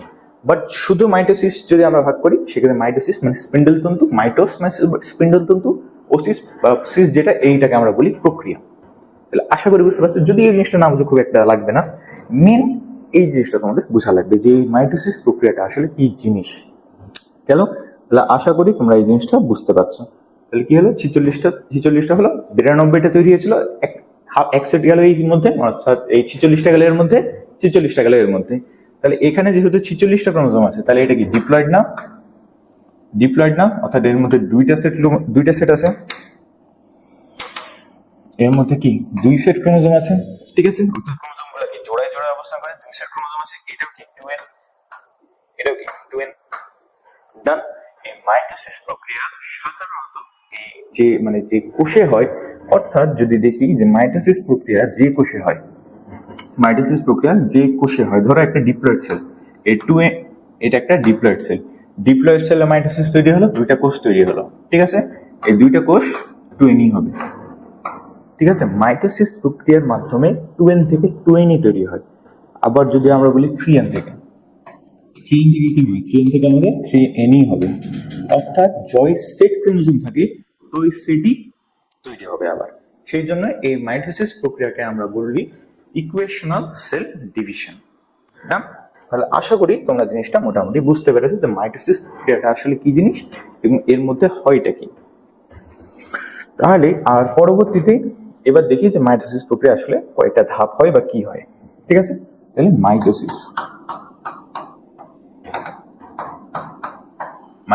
মাইটোসিসের মধ্যে আমরা কি দেখছিলাম, নিউক্লিয়াস একবার বিভাজিত হচ্ছে, ক্রোমোজোম বিভাজিত হচ্ছে, এটা একটা সেল, সেলের মধ্যে যে নিউক্লিয়াস এটা একবার বিভাজিত হলো, এই সাইটোপ্লাজম গুলা এগুলাও তো বিভাজিত হবে, এগুলাও তো বিভাজিত হয়ে দুই সাইডে দুটা কোষ তৈরি হবে, তাই কিনা, এই নিউক্লিয়াস বিভাজিত হয়ে দুই সাইডে যাচ্ছে, নিউক্লিয়াসের মধ্যে হচ্ছে ক্রোমোজোম, এই ক্রোমোজোমও বিভাজিত হচ্ছে, ঠিক আছে। আবার যে সাইটোপ্লাজম এটাও তো বিভাজিত হচ্ছে। তাহলে মাইটোসিস যে প্রক্রিয়া, এই প্রক্রিয়া মূলত আমরা দেখতে পাবো দুই ধরনের। কি, মাইটোসিস প্রক্রিয়ার মধ্যে দুইটা প্রক্রিয়া আছে আসলে। জিনিসটা কি, যে একটাকে আমরা বলি ক্যারিওকাইনেসিস,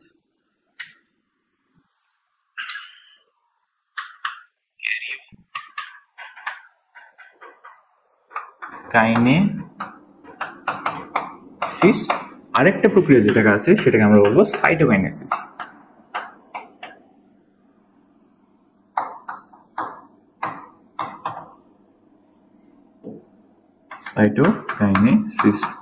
এখন বলবা যে ভাই মাইটোসিসে প্রথমে দেখলাম একবার নিউক্লিয়াস বিভাজিত হচ্ছে আর একবার ক্রোমোজোম বিভাজিত হচ্ছে, তাহলে এখানে সাইটোপ্লাজম জিনিসটা আসবে কোথা থেকে? তাহলে আমরা দেখছিলাম যে নিউক্লিয়াস একবার বিভাজিত হচ্ছে, ক্রোমোজোম আরেকবার বিভাজিত হচ্ছে, কিন্তু এই সাইটোপ্লাজম এই জিনিসটা আসলো কোথা থেকে? এখন একটা মাতৃকোষ, ওটা তো বিভাজিত হবে, তাহলে মাতৃকোষের যে নিউক্লিয়াস ওটা বিভাজিত হচ্ছে, এবার তাহলে মাতৃকোষের যেটা সাইটোপ্লাজম সেটাও তো বিভাজিত হওয়া লাগবে। ক্রোমোজোমের যেটা বিভাজন ঘটে ওটা তো ক্যারিওকাইনেসিস, নিউক্লিয়াসের মধ্যে তো ক্রোমোজোম থাকে, তাহলে নিউক্লিয়াসের মধ্যেই জিনিসটা বিভাজন হবে। আর সাইটোকাইনেসিস কি, যে বাকি যে নিউক্লিয়াস বাদ দিয়ে যা কিছু আছে সেই জিনিসটা বিভাজন ঘটবে। তাহলে এই জিনিসটা তোমরা তো এই জিনিসটা 9-10 পড়ার কথা, তাহলে 9-10 যদি পড়ে থাকো তাহলে অন্তত বুঝবে যে মাইটোসিসের মধ্যে ক্যারিওকাইনেসিস ঘটে এবং সাইটোকাইনেসিস ঘটে। ক্যারিওকাইনেসিস জিনিসটা কি? ক্যারিয়ন মানে আমরা জানি, মানে তোমরা তো জানো না ক্যারিয়ন শিখানো, ক্যারিয়ন জিনিসটা কি? ক্যারিয়ন মানে হচ্ছে আমাদের নিউক্লিয়াস,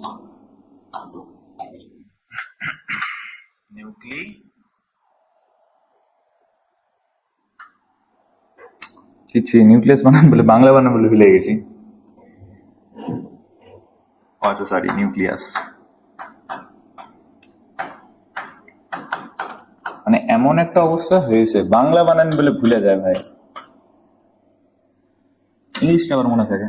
তাহলে যাই হোক, ক্যারিয়ন মানে আমাদের কি? ক্যারিয়ন মানে হচ্ছে আমাদের নিউক্লিয়াস। ক্যারিওকাইনেসিস কি?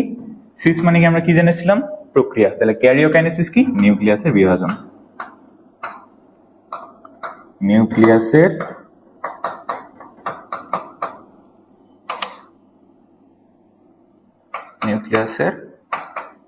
বিভাজন।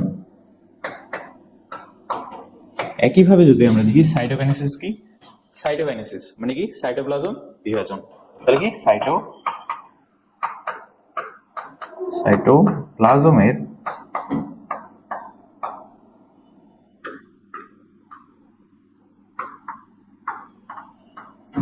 তাহলে কি মাইটোসিসের মধ্যে আমরা কি দেখছি? ক্যারিওকাইনেসিস এবং সাইটোকাইনেসিস।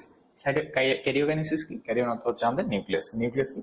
নিউক্লিয়াসের বিভাজন যে প্রক্রিয়ার মাধ্যমে হয় সেটাকে আমরা বলবো ক্যারিওকাইনেসিস। সাইটোকাইনেসিস কি? সাইটোপ্লাজমের বিভাজনকে আমরা বলবো সাইটোকাইনেসিস। না, তাহলে এর পরবর্তীতে কি কি আছে?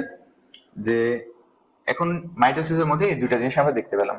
এর পরবর্তীতে আমরা দেখতে পাবো যে মাইটোসিস প্রক্রিয়াটা হলো ক্যারিওকাইনেসিস জিনিসটা আছে। এই ক্যারিওকাইনেসিস এটা বুঝলাম আর কি, বুঝতে পারবো, আশা করি বুঝতে পারবো যে ক্যারিওকাইনেসিস কি? নিউক্লিয়াসের বিভাজন। এখন এই ক্যারিওকাইনেসিস যে প্রক্রিয়াটা আছে তোমরা তো এর আগে পড়েছো যে প্রোফেজ ধাপ আছে, prophase, prometaphase, metaphase, anaphase, telophase. এই ধাপগুলোকে কি হিসেবে চিনো? মাইটোসিসের ধাপ হিসেবে, ঠিক আছে। মাইটোসিসের কি ধাপ এগুলো? না, এগুলো হচ্ছে আমাদের ক্যারিওকাইনেসিসের ধাপ। ঠিক আছে, এই জিনিসটা যাতে ভুল না হয় যে মাইটোসিসের ধাপ হচ্ছে prophase, metaphase, prometaphase, anaphase, telophase, এগুলো না। ক্যারিওকাইনেসিসের ভাগ হচ্ছে আমাদের 5টা। কি কি? Prophase, prometaphase, metaphase. আমার লেখা আসলে খুবই বাজে, মানে বোর্ডের সাথে আসলে খুব একটা লেখার অভ্যাস নাই, যার কারণে লেখা এরকম হচ্ছে। আশা করি বুঝতে পারছো, একটু প্র্যাকটিস হলে লেখা ঠিক হয়ে যাওয়ার কথা, বাট বুঝতে পারছো আশা করছি। তাহলে অ্যানাফেজ, প্রোফেজ, প্রোমেটাফেজ, অ্যানাফেজ কোত্থেকে আসলো? মেটাফেজ, মেটাফেজ, অ্যানাফেজ, অ্যানাফেজ, আর সব লাস্টে আমাদের কি? সব লাস্টে হচ্ছে আমাদের টেলোফেজ।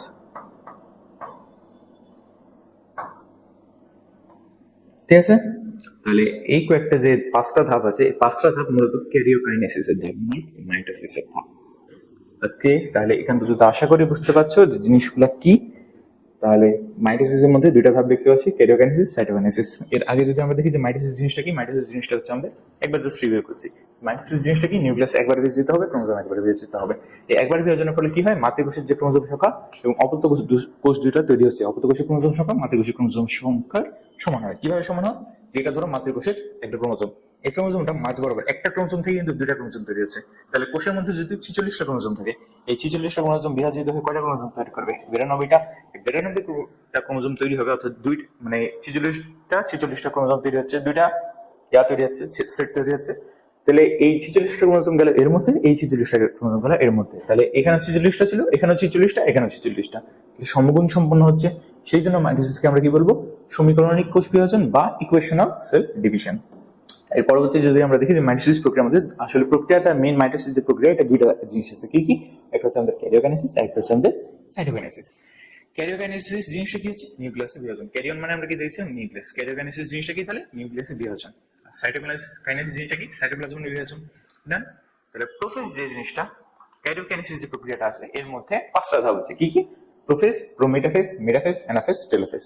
তাহলে আশা করি এখান পর্যন্ত বুঝতে পেরেছো। এরপরে যে মাইটোসিস যে মেন, আশা করি যে মাইটোসিসের যে মেন থিম, যেটা মেন যে বেসিক, সেটা অন্তত তোমরা বুঝতে পেরেছো। মাইটোসিসের পরে আছে আমাদের কোষ চক্র, ইন্টারফেজ, এগুলো আছে আমাদের সেল সাইকেল।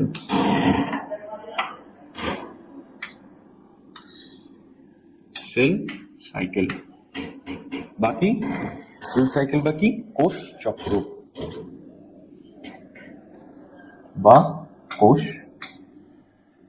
আগেই দুঃখিত আমার লেখার জন্য, একটা আশা করি বুঝতে পারছো, তার উপর তো আমি মুখে কথা বলছি, আশা করি বুঝতে পারবো পুরাটাই। তাহলে কি? সেল সাইকেল এবং কোষ চক্র। মাইটোসিসের পরে এই জিনিসটা নিয়ে তোমাদের বইয়ে কথা বলা হয়েছে। তাহলে কোষ চক্র এই জিনিসটা কি হচ্ছে? যে এইটা একটা কোষ, ঠিক আছে, এটা একটা মাতৃকোষ, ঠিক আছে, এটা কোষ, এটা নিউক্লিয়াস। এই মাতৃকোষটা বিভাজিত হয়, তাই না? মাতৃকোষটা বিভাজিত হয়ে আরো 2টা কোষ, নতুন কোষ তৈরি হলো, আরো 2টা নতুন কোষ তৈরি হবে, ঠিক আছে না? তাহলে এই 2টা কোষের মধ্যে সাপোজ এই কোষটা আবার বিভাজিত হবে, এই কোষটা আবার বিভাজিত হবে, কিন্তু এই কোষটা তো কেবল তৈরি হলো, এই কি সাথে সাথে বিভাজিত হতে পারবে? না, এই কোষটাকে আগে কি বলে, এটার পুষ্টি দরকার, বৃদ্ধি দরকার, তারপর না বিভাজন হবে। এই কোষটার সৃষ্টি হলো, এর পুষ্টি দরকার, বৃদ্ধি দরকার, এরপরে কোষটা বিভাজিত হবে। তাহলে এই একটা মাতৃকোষ থেকে একটা ছোট সেল তৈরি হলো, অপত্য সেল। এই অপত্য সেলটা যদি বিভাজিত হতে চায়, সেক্ষেত্রে এই অপত্য সেলটা আবার মাতৃকোষে সমান হতে হবে, মানে এই সমান সমান পুষ্টি নিয়ে একে বড় হতে হবে। এই কোষটা যখন এত বড় হয়ে যাবে, তখন এই কোষটা আবার বিভাজিত হবে,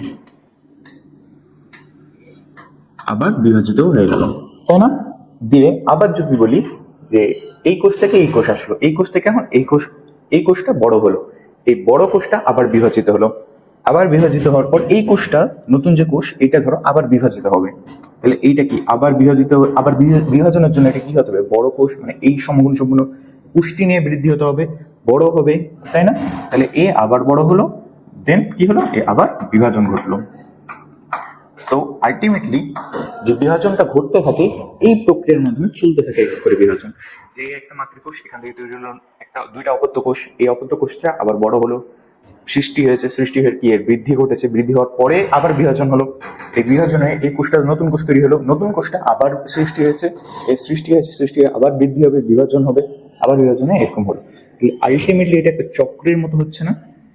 আলটিমেটলি এটা একটা চক্রের মতো ধরতে পারো না তোমরা? যে দেখো এখানে একটা কোষ, ঠিক আছে, এখানে সৃষ্টি হয়েছে, এখান থেকে সৃষ্টি হয়ে আবার এ বড় হয়ে প্রস্তুতি নিয়ে আবার এই পয়েন্টে ওর মেন শেষ, এই পয়েন্টে এসে ওর বিভাজন হলো, এই পয়েন্টে এসে ওর বিভাজনটা হলো, তাই না?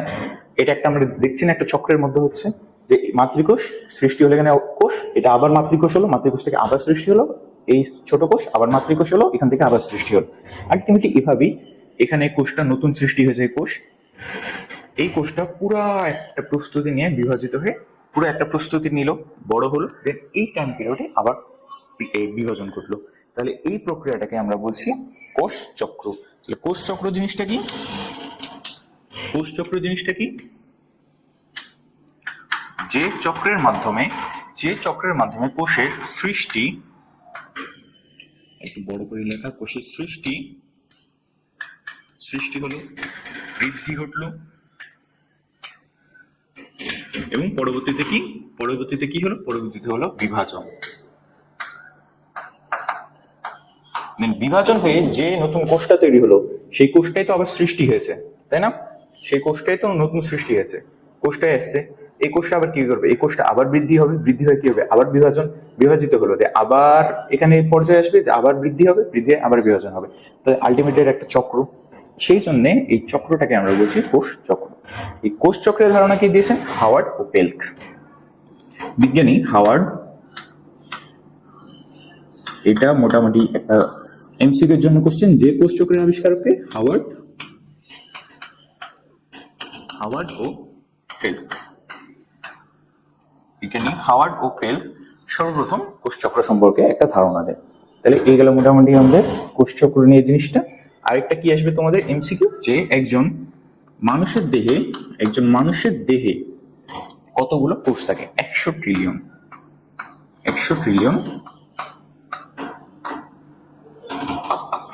কোষ থাকে। একজন প্রাপ্তবয়স্ক মানুষের দেহে 100 ট্রিলিয়ন কোষ থাকে। তাহলে এই দুইটা জিনিস গেল আমাদের এমসিকিউ এর জন্য, ঠিক আছে? আশা করি কোষ চক্র জিনিসটা বুঝতে পারছো। কোষ চক্র আসলে জিনিসটা কি? এখানে কি হয়? একটা মাতৃকোষ থেকে দুইটা নতুন কোষ থেকে আবার বৃদ্ধি হলো, বৃদ্ধি আবার বিভাজন হয়ে আবার কোষ, আবার বৃদ্ধি, আবার বিভাজন, ঠিক আছে না? আশা করি বুঝতে পারছো। এবার তাহলে আমাদের আলোচনা হচ্ছে কোষ চক্র জিনিসটা ঘটে কিভাবে। যে সর্বপ্রথম এটা একটা কোষ, ঠিক আছে? এই কোষটা, এটা হচ্ছে ওর শুরুর পিরিয়ড আর কি, কেবল কোষটা সৃষ্টি হয়েছে, তাহলে বৃদ্ধি হতে হতে হতে এত পর্যন্ত এটা এখন একটা পূর্ণাঙ্গ কোষ হয়ে গেছে। এই কোষটা এখন একটা শর্ট টাইমের জন্য এর মধ্যে বিভাজন ঘটলো, দিয়ে আবার এখানে প্রস্তুতি আসলো, আবার এখানে বিভাজন ঘটলো, তাই না? ঠিক একইভাবে এই কোষটা যে সৃষ্টি হয়েছে, এর আগেও তো বিভাজন হয়েছে, তাই না? এর আগেও একটা হিউজ টাইম নিয়ে প্রস্তুতি হয়েছে। তাহলে এই জায়গায় বড় টাইমটুকুকে আমরা কি বলছি? প্রস্তুতি। আর এই ছোট টাইমটুকু, এটাকে আমরা বলছি বিভাজন। এখানে আবার প্রস্তুতি, এখানে আবার বিভাজন। তাহলে আমরা কি দেখতে পেলাম? যে এইখানে একটা বিভাজন হচ্ছে, এইখানে আরেকটা বিভাজন হচ্ছে। এই দুই বিভাজনের মাঝের দশাটাই হচ্ছে আমাদের প্রস্তুতি দশা, না? তাই না? তাহলে এই বিভাজন মাঝের দশাটা হচ্ছে আমাদের প্রস্তুতি দশা। সেই জন্য এই প্রস্তুতি দশার নাম আমরা কি দিচ্ছি? Inter phase. এই কি আছে? ইন্টার অর্থ কি? ইন্টার অর্থ হচ্ছে আমাদের মধ্যবর্তী বা মাঝে, তাই না? মধ্যবর্তী, ফেজ মানে কি? দশা। তাহলে ইন্টারফেজ জিনিসটা কি হলো? দুই কোষ বিভাজনের মধ্যবর্তী দশা, ঠিক আছে? তাহলে এই জিনিসটুকু গেল। এখন আমরা দেখছি যে আমাদের যে কোষগুলা প্রতিনিয়ত বৃদ্ধি হতে আছে, কিন্তু কিছু কিছু কোষ আছে যেগুলো বৃদ্ধি হয় না। কি কি কোষ আছে? আমাদের যে লাল রক্তকণিকা, তারপর হচ্ছে স্নায়ু কোষ, তারপর হচ্ছে উদ্ভিদের ক্ষেত্রে যদি বলি সেক্ষেত্রে স্থায়ী কোষ, আমাদের যে পেশি কোষ, এগুলো সাধারণত কি বলে? বিভাজিত হয় না। সাধারণত আমাদের তৈরি হয়। কিভাবে তৈরি হয়? আমাদের লাল অস্থিমজ্জা থেকে তৈরি হয় না? এই আমাদের লাল অস্থিমজ্জা থেকে কি এই রক্তকণিকা তৈরি হয়। তারপর যে পেশি কোষগুলা এগুলো সাধারণত বৃদ্ধি পায়, ঠিক আছে, বৃদ্ধি পাওয়ার জন্য এগুলা একবারই বিভাজিত হয়ে তৈরি হয়, বৃদ্ধি পায় যার কারণে আমাদের এত বড় বডি তৈরি হয়েছে। ঠিক আছে, তাহলে আশা করি বুঝতে পারছো। এখন যে এই প্রস্তুতি পর্যায়টুকু আছে, তাই না, এখন যদি একটা সার্কেলের মাধ্যমে জিনিসটা আমি বুঝাতে চাই, একটা সার্কেল নিই, এটা একটা সার্কেল, এটা একটা আমাদের সার্কেল, ঠিক আছে। এখন এই সার্কেলের মধ্যে আমরা কি দেখছিলাম যে এইখান থেকে আমাদের প্রস্তুতি পর্যায় শুরু হয়ে আবার এই এখান পর্যন্ত প্রস্তুতি পর্যায় শেষ, তাই না। আর এইখানে আমরা কি দেখেছিলাম, এখানে আমরা দেখেছিলাম বিভাজন।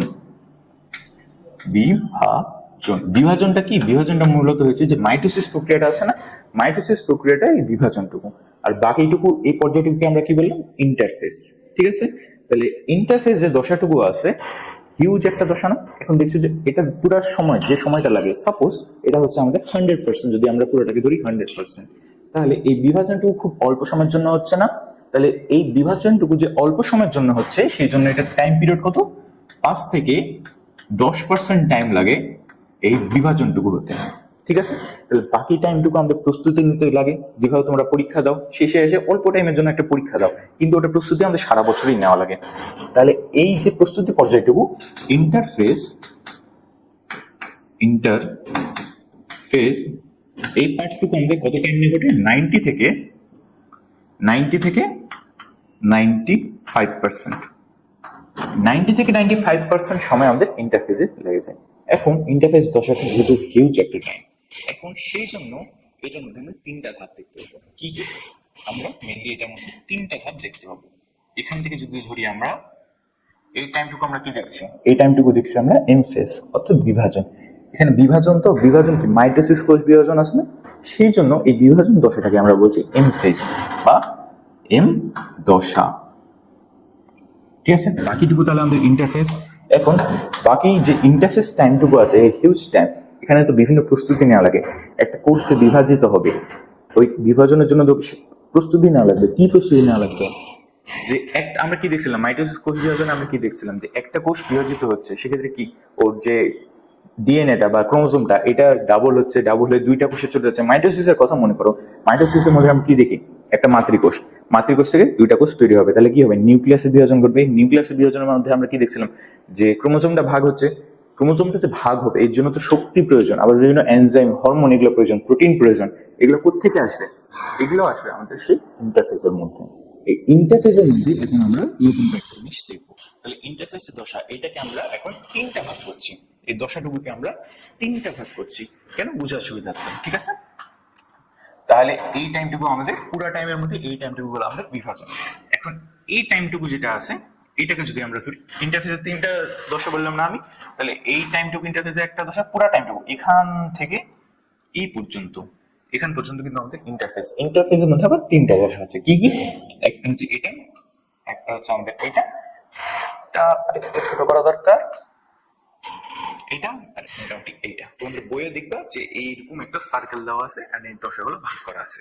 তাহলে একটা দশা হচ্ছে না, ইন্টারফেস একটা দশা হচ্ছে না, এই দশার মধ্যে আরো 3টা আছে, কি কি, যে গ্যাপ বলি আমরা, এগুলো হচ্ছে গ্যাপ। তাহলে কি গ্যাপ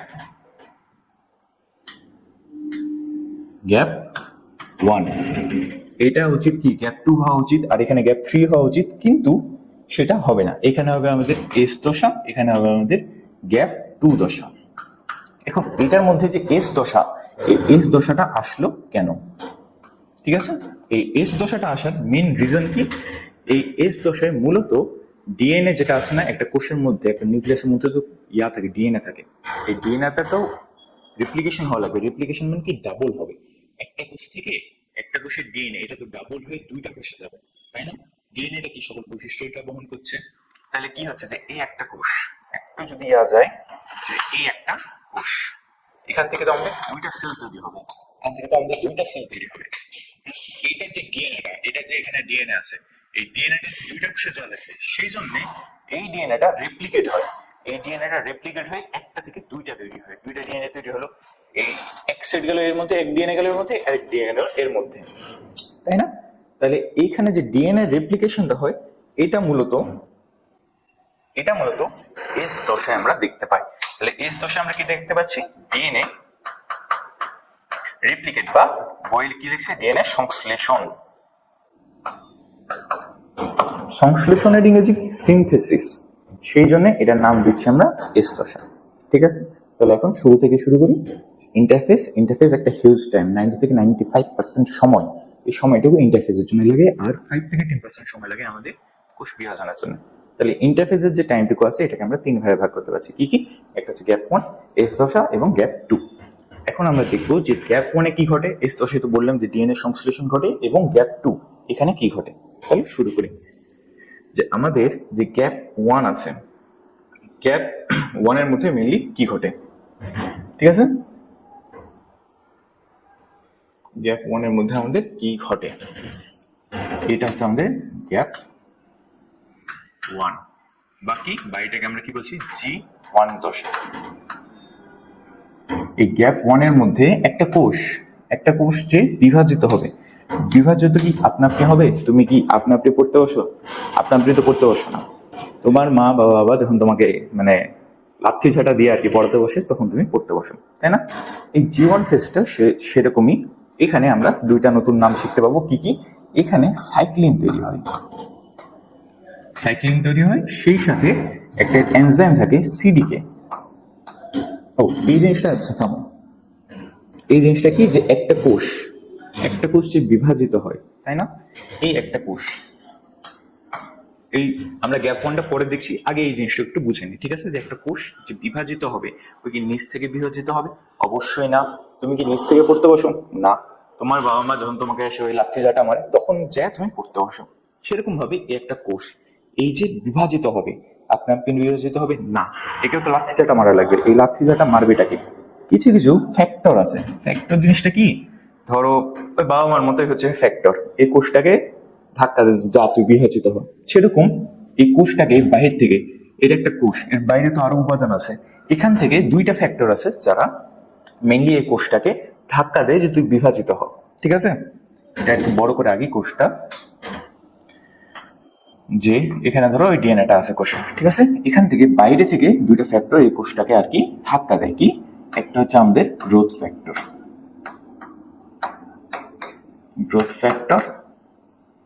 আর একটা বিভিন্ন টাইপের হরমোন।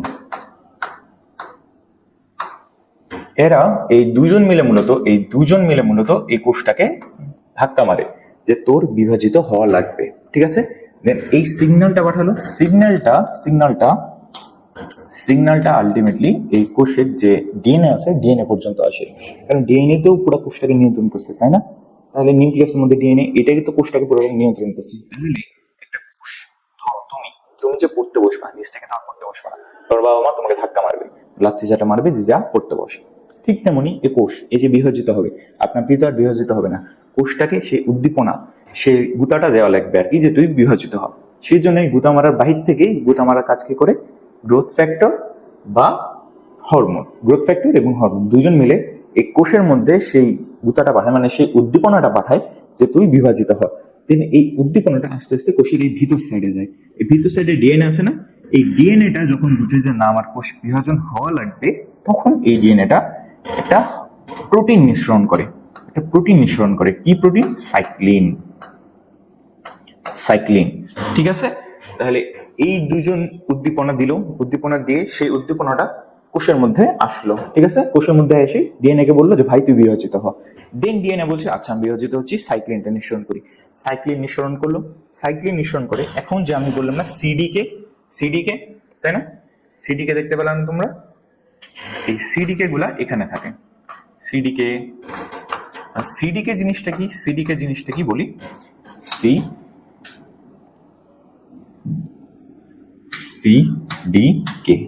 এই জিনিসটা কি, এটা হচ্ছে সাইক্লিন ডিপেন্ডেন্ট কাইনেজ। এখন তোমরা 2টা টার্ম শিখে রাখো, যে যখনই নামের শেষে এন দেখবা, নামের শেষে কি ন দেখলা না, ন, তখন এই জিনিসটা হবে আমাদের প্রোটিন। আর যখনই নামের শেষে দেখবা এজ,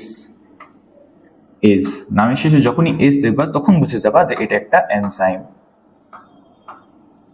এখন একটা যে কোষের মধ্যে অনেকগুলো এনজাইম, সিডিকে তো অলরেডি অবস্থান করে কোষের মধ্যে, এই ডিএনএটা সাইক্লিন নিঃসরণ ঘটায়। তাহলে কি হয়, সাইক্লিন নিঃসরণ করছে। আর এখানে দেখো সিডিকেটা আছে না, সাইক্লিন ডিপেন্ডেন্ট কাইনেজ, অর্থাৎ এই এনজাইমটা সাইক্লিনের উপর কিন্তু ডিপেন্ডেন্ট, সাইক্লিনের উপর ডিপেন্ডেন্ট এই এনজাইমটা।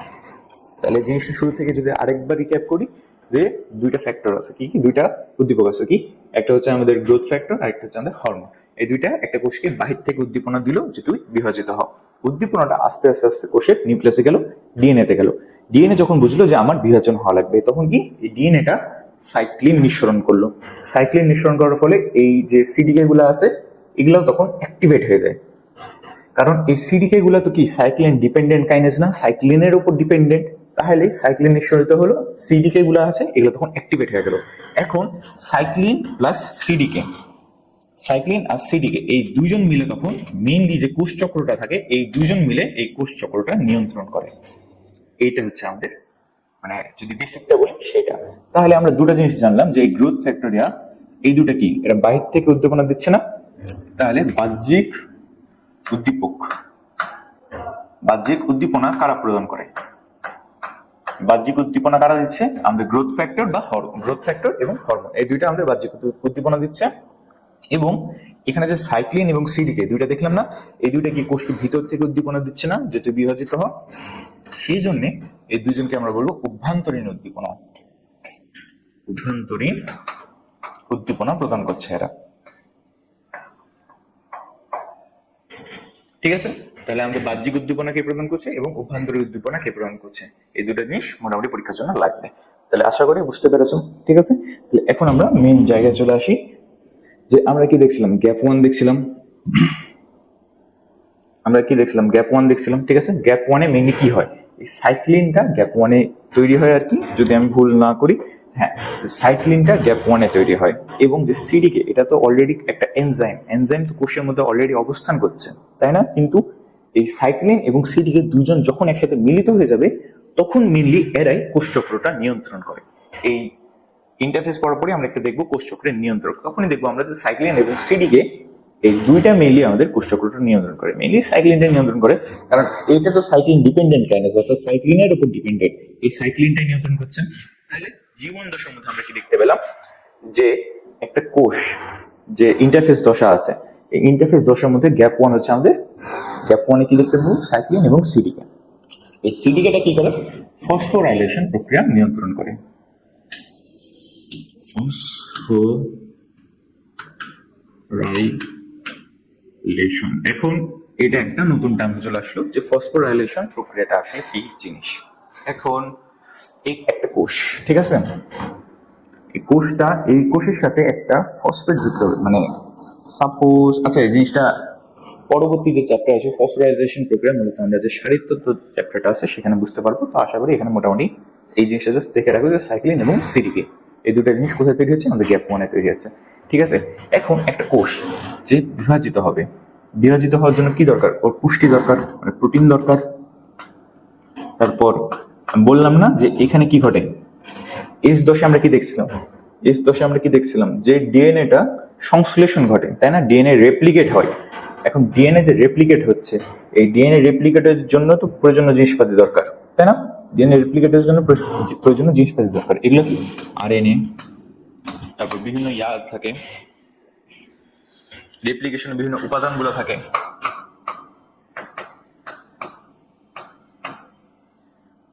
রেপ্লিকেশনের উপাদান,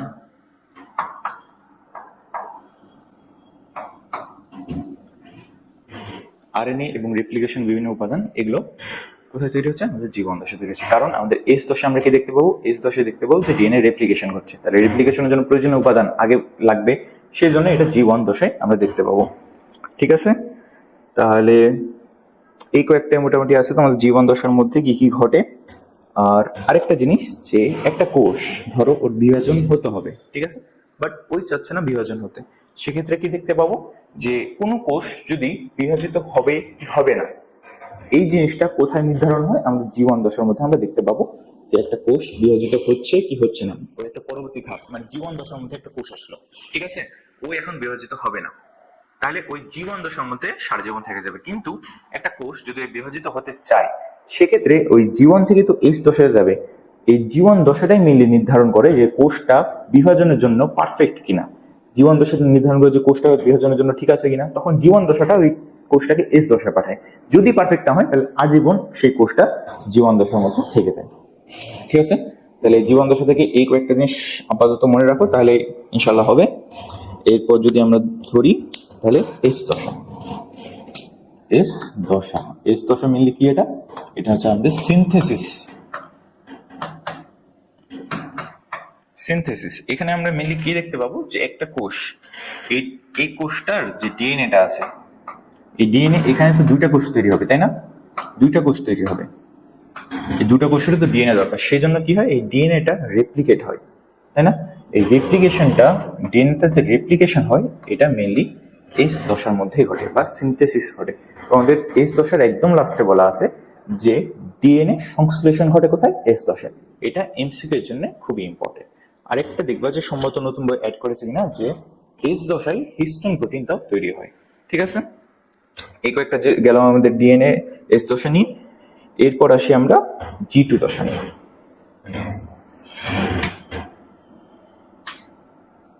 G2 বাকি আমাদের গ্যাপ 2। এই গ্যাপ 2 এর মধ্যে আর কি হয়, এটা কি যে একটা কোষ ওই যে বিভাজিত হবে, বিভাজিত হওয়ার জন্য কি শক্তি দরকার না? সেই জন্য যে প্রয়োজনীয় শক্তি সেটা কোথায় তৈরি হয়? আমাদের G2 দশায় তৈরি হয়, যে প্রয়োজনীয় এটিপি তৈরি হয়। কোষ বিভাজনের জন্য যে প্রয়োজনীয় এটিপি সেটা আমাদের G2 দশায় তৈরি হয়। আরেকটা আমরা কি দেখতে পাবো যে G2 দশার মধ্যে আমরা যখন মাইটোসিস কোষ বিভাজনটার ভিতরে পড়বো, অর্থাৎ ক্যারিওকাইনেসিসের মধ্যে দেখবো যে ক্রোমোজোমটা কিভাবে বিভাজিত হচ্ছে, নিউক্লিয়াস কিভাবে বিভাজিত হচ্ছে, তখন আমরা দেখতে পাবো যে একটা কোষ, এই কোষের এই ধরি এই কোষে এখানে যে সেন্ট্রোজোমটা থাকে, এই সেন্ট্রোজোম থেকে, আচ্ছা এটা বেশি একটু ডিটেইলস হয়ে যাচ্ছে, বুঝাই যে একটা মাইটোসিস কোষ বিভাজনের মধ্যে আমরা দেখবো যে একটা কোষ যে বিভাজিত হচ্ছে, বিভাজনের জন্য যে ক্রোমোজোমটা তো দুই ভাগে চলে যাবে, তাই না? দুই ভাগে যাওয়ার জন্য কি হয় যে এখানে একটা স্পিন্ডল তন্তু তৈরি হয়। স্পিন্ডল তন্তু তৈরি হয়, তাহলে এই স্পিন্ডল তন্তুটা কোথায় হয়? স্পিন্ডল তন্তু যে তৈরি হয় এটা কোত্থেকে তৈরি হয়? মাইক্রোটিউবুলস থেকে তৈরি হয়। স্পিন্ডল তন্তু এটা কোত্থেকে তৈরি হয়? মাইক্রোটিউবুলস।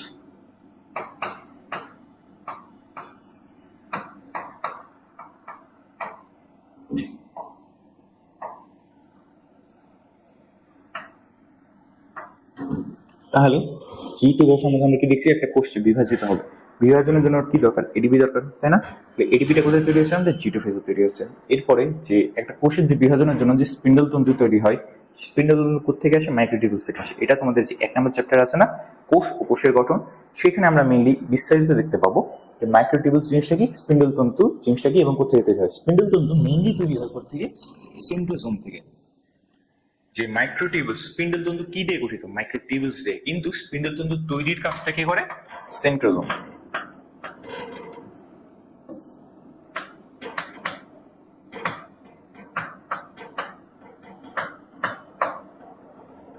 তাহলে মাইক্রোটিউবুলস তৈরির যে কাজটা কি করে?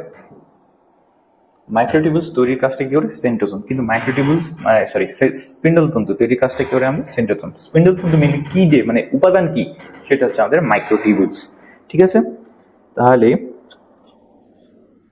এই কয়েকটা জিনিস যে সেন্ট্রোজোম, এখানে আরেকটা দেখবো যে কোষের মধ্যে তো সেন্ট্রোজোম আছে, এই কোষের মধ্যে এগুলা সাপোজ হলো সেন্ট্রোজোম।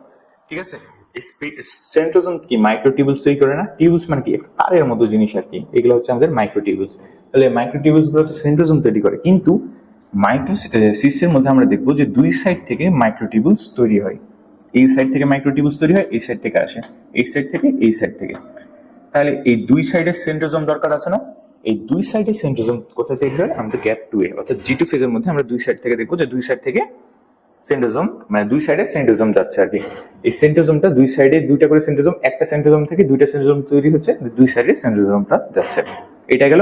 আরেকটা অনেক বেশি ইম্পর্টেন্ট জিনিস এই G2 ফেজের জন্য কি, G2 ফেজের জন্য আরেকটা ইম্পর্টেন্ট জিনিস কি, সেটা হচ্ছে আমাদের MPF। এই MPF জিনিসটা কি? Maturation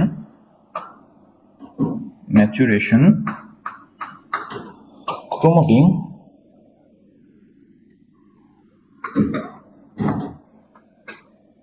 factor. Maturation promoting factor জিনিসটা কি? একটা কোষ ওই যে বিভাজনের জন্য ম্যাচিউরড, এই জিনিসটা হচ্ছে সেই জিনিসটা কি নির্ধারণ করে? Maturation প্রমোটিভ factor. মেইনলি একটা কোষ যখন এমপিএফ থাকবে অর্থাৎ ম্যাচুরেশন প্রমোটিভ ফ্যাক্টর কোষটা থাকবে, তখন এই কোষটা বিভাজনের জন্য সক্ষম হয়। ঠিক আছে, এই তাহলে এই জিনিসটুকু এইটা নির্ধারণ করছে কোষটা বিভাজনের জন্য ম্যাচিউরড কিনা। এটা আমরা কোথায় দেখতে পাবো? গ্যাপ 2 এ দেখতে পাবো। তাহলে আশা করি তোমরা বুঝতে পেরেছো যে গ্যাপ 1 এস দশা, তারপর গ্যাপ 1 এস দশা এবং গ্যাপ 2 দশা, এখানকার মেইন যে ফ্যাক্টর সেগুলো কি কি। ঠিক আছে, আশা করি তাহলে বুঝতে পেরেছি। এখন আমরা আসলে দেখব যে এই হিউজ টাইমটুকু আমরা দেখছিলাম যে ইন্টারফেসে তো আমরা দেখছি 90 থেকে 95% সময় ব্যয় হচ্ছে ইন্টারফেসের মধ্যে। এখন এই ধাপগুলোর মধ্যে তো সময় ব্যয় হচ্ছে, কি পরিমাণে সময় ব্যয় হচ্ছে এটা জাস্ট দেখবো। যে গ্যাপ 1, এই গ্যাপ 1 এ আমরা দেখবো 30 থেকে 40% সময়, 30 থেকে 40% সময় ব্যয় হচ্ছে আমাদের গ্যাপ 1 এ। এখানে এস দশা ডিএনএ রেপ্লিকেশন কিন্তু মানে অনেক হিউজ একটা ব্যাপার, এই জিনিসটার জন্য সময় একটু বেশি লাগে, সেটা কি 30 থেকে 50%। এই টাইমটুকু আমাদের ব্যয় হয় এস দশার মধ্যে। আর লাস্টের যে গ্যাপ 2, এখানে আমাদের 10 থেকে 20% সময় লাগে গ্যাপ 2 এর জন্য। ঠিক আছে, তাহলে এই টাইম পিরিয়ডটুকু তোমরা একটু মনে রাখবা, এটা এমসিকিউর জন্য আসে যে ইন্টারফেসের গ্যাপ 1 এর মধ্যে কত সময় লাগে, এস দশার ক্ষেত্রে কত সময় লাগে, জি2 এর ক্ষেত্রে কত সময় লাগে। আর যে ধাপে যে জিনিসগুলো ঘটে অর্থাৎ জি ওয়ানে যে ঘটে, যে সাইক্লিন এবং সিডিকে দেখা যায়, সাইক্লিন তৈরি হয়, তারপর প্রোটিন থাকে, এই আরএনএ এবং রেপ্লিকেশনের উপাদানগুলো লাগে, এগুলো মেইনলি কোথায় তৈরি হয়? গ্যাপ 1 এ। আরেকটা কি, যে একটা কোষ যে বিভাজিত হবে কিনা, একটা কোষ যে বিভাজিত হবে কিনা, এইটা কোথায় নির্ধারণ করা হয়? গ্যাপ 1 এ নির্ধারণ করা হয়। এস দশার মধ্যে আমরা মিলে কি দেখবো? যে ডিএনএটা রেপ্লিকেশন হয়, দুটা কোষে যাবে, সেই জন্য ডিএনএটা রেপ্লিকেশন হয় কোথায়? আমাদের এস দশায়। এর পরবর্তীতে আমরা কি দেখবো? জি2 দশার মধ্যে আমরা কি দেখবো? যে কোষটা একটা বিভাজিত হবে, বিভাজনের জন্য কি প্রয়োজনীয় শক্তি দরকার, সেই শক্তি দেবো জি2 দশা তৈরি হয়। তারপর যে স্পিন্ডল তন্তু তৈরি হয়, স্পিন্ডল তন্তু উপাদানটি মাইক্রোটিউবুলস, এটা কোথায় দেখতে পাবো আমরা? জি2 দশার মধ্যে। আরেকটি দেখতে পাবো ম্যাচুরেশন প্রমোটিং ফ্যাক্টর। এই ম্যাচুরেশন প্রমোটিং ফ্যাক্টর মেইনলি জিনিসটা কি, যে একটা কোষ বিভাজনের জন্য সক্ষম, এই জিনিসটা মেইনলি ম্যাচুরেশন প্রমোটিং ফ্যাক্টর দ্বারাই নির্ধারণ করা হয়। গেল? আশা করি এই পর্যন্ত বুঝতে পেরেছে যে ইন্টারফেস জিনিসটা কি, ইন্টারফেসের ধাপগুলা কি কি আছে, একটা কোষ বিভাজিত হবে এর জন্য যে পূর্ব প্রস্তুতি, সেটা হচ্ছে আমাদের ইন্টারফেস। এখন যে কোষ চক্রটা, একটা পুরো সেল সাইকেল নির্ধারণ হচ্ছে, এই সেল সাইকেলটা আসলে নিয়ন্ত্রণ কে করে, তাই না? একটা যে চক্র চলছে, এটার জন্য একজন নিয়ন্ত্রক দরকার, ঠিক আছে না? তাহলে যে কোষ চক্র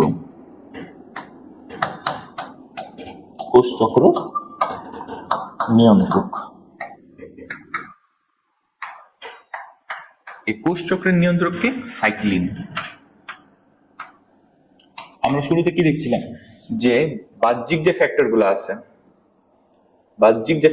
আছে, কই গেল স্লাইডটা? বাহ্যিক ফ্যাক্টর গুলো কি করছে? কোষটাকে উদ্দীপনা দিচ্ছে তুই বিভাজিত হ। এই কোষটার এখান থেকে কি নিঃসৃত হচ্ছে? সাইক্লিন। এই সাইক্লিন তখন অভ্যন্তরীণ উদ্দীপনা দিয়ে কোষকে বলছে যে না, তুই বিভাজিত হবি, তুই বিভাজিত হওয়া লাগবে। তাহলে মেইনলি কোষ চক্রের নিয়ন্ত্রণে আমরা কি দেখতে পাচ্ছি? সাইক্লিন। এখন সাইক্লিন প্লাস সিডিকেও কিন্তু অনেক ভালো হেল্প করে, ঠিক আছে? কিন্তু তোমাদের বইয়ে মেইনলি সাইক্লিনের কথা আর কি বলা আছে, যে কয়েক ধরনের সাইক্লিন আছে। মেইনলি সাইক্লিন জিনিসটা 4 ধরনের আছে, 4 ধরনের সাইক্লিন আছে, ঠিক আছে? কোষ চক্রের নিয়ন্ত্রক যে হয়, নিয়ন্ত্রককে সাইক্লিন এবং সিডিকে কিন্তু সাইক্লিনের উপরই ডিপেন্ডেন্ট, সাইক্লিন ডিপেন্ডেন্ট কাইনেস, তাই না? কাইনেসিন যেটা সাইক্লিনের উপরই ডিপেন্ডেন্ট। সাইক্লিন মূলত 4 ধরনের আছে। কি কি আছে কিভাবে মনে রাখবো? ডি ই এ এবং বি। এখন কোন সাইক্লিন কি কাজ করে আসলে? এই সবগুলো কিন্তু সাইক্লিন, সবগুলাই কিন্তু আমাদের সাইক্লিন।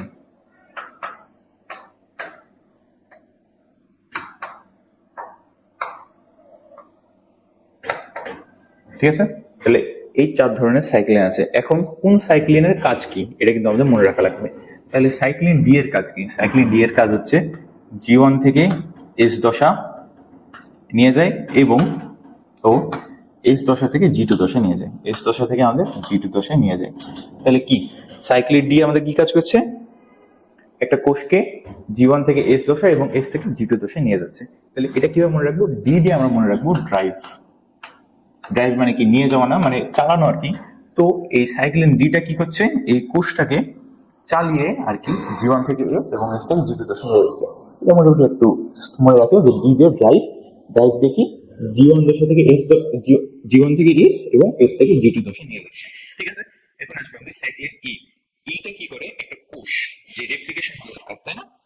এই পর্যায়ে যে কোষ যে ডিএনএটার রেপ্লিকেশন হবে, এই ডিএনএ রেপ্লিকেশনের জন্য যে প্রস্তুতি লাগে সেই প্রস্তুতটাকে করে আমাদের ই করে, সাইক্লিন ই। তাহলে কি যে এস পর্যায়ে ডিএনএ রেপ্লিকেশনের জন্য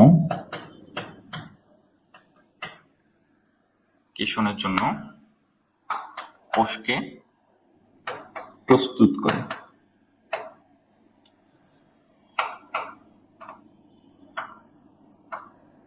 তাই না? তাহলে সাইক্লিন ইতে আমরা কি দেখলাম, এস পর্যায়ে ডিএনএ রেপ্লিকেশনের জন্য কোষকে প্রস্তুত করে। প্রস্তুত মানে কি রেডি করে না, রেডি করে না। তাহলে আমরা কিভাবে মনে রাখবো, এখানে কি সাইক্লিন ই আছে না, আর এর এখানে দেখো রেডির এখানে ই আছে। তাহলে এটা আমরা মনে রাখবো যে ডিএনএ রেপ্লিকেশনের জন্য কোষকে প্রস্তুত করে। প্রস্তুত করা মানে কি রেডি করা, রেডি কে করে, ই করে। ঠিক আছে, এরপরে আমরা দেখবো যে সাইক্লিন এইটা কি করে। সাইক্লিন এটা মেনলি কি করে, যে কোষের যে রেপ্লিকেশন আছে না, রেপ্লিকেশনের যে প্রক্রিয়াটা এটা ত্বরান্বিত করে। ত্বরান্বিত মানে কি, এস পর্যায়ে ডিএনএ যে রেপ্লিকেশন আছে এই প্রক্রিয়াটা কি ত্বরান্বিত করে। ত্বরান্বিত মানে কি, যে এটার গতি অনেক বেশি বাড়িয়ে দেয়। ঠিক আছে, এই প্রক্রিয়াটা অনেক বেশি দ্রুত করে। ঠিক আছে, তাহলে কি দেখবো যে সাইক্লিন এ যেটা এস পর্যায়ে ডিএনএ রেপ্লিকেশন এটা কি সক্রিয় করে, সক্রিয় ও ত্বরান্বিত করে। এটা কিন্তু আমরা রাখবো সক্রিয় এবং ত্বরান্বিত। সক্রিয় অ্যাক্টিভ করে, অ্যাক্টিভ মানে কি সক্রিয় করা, এবং ত্বরান্বিত কি অ্যাক্সেলারেট।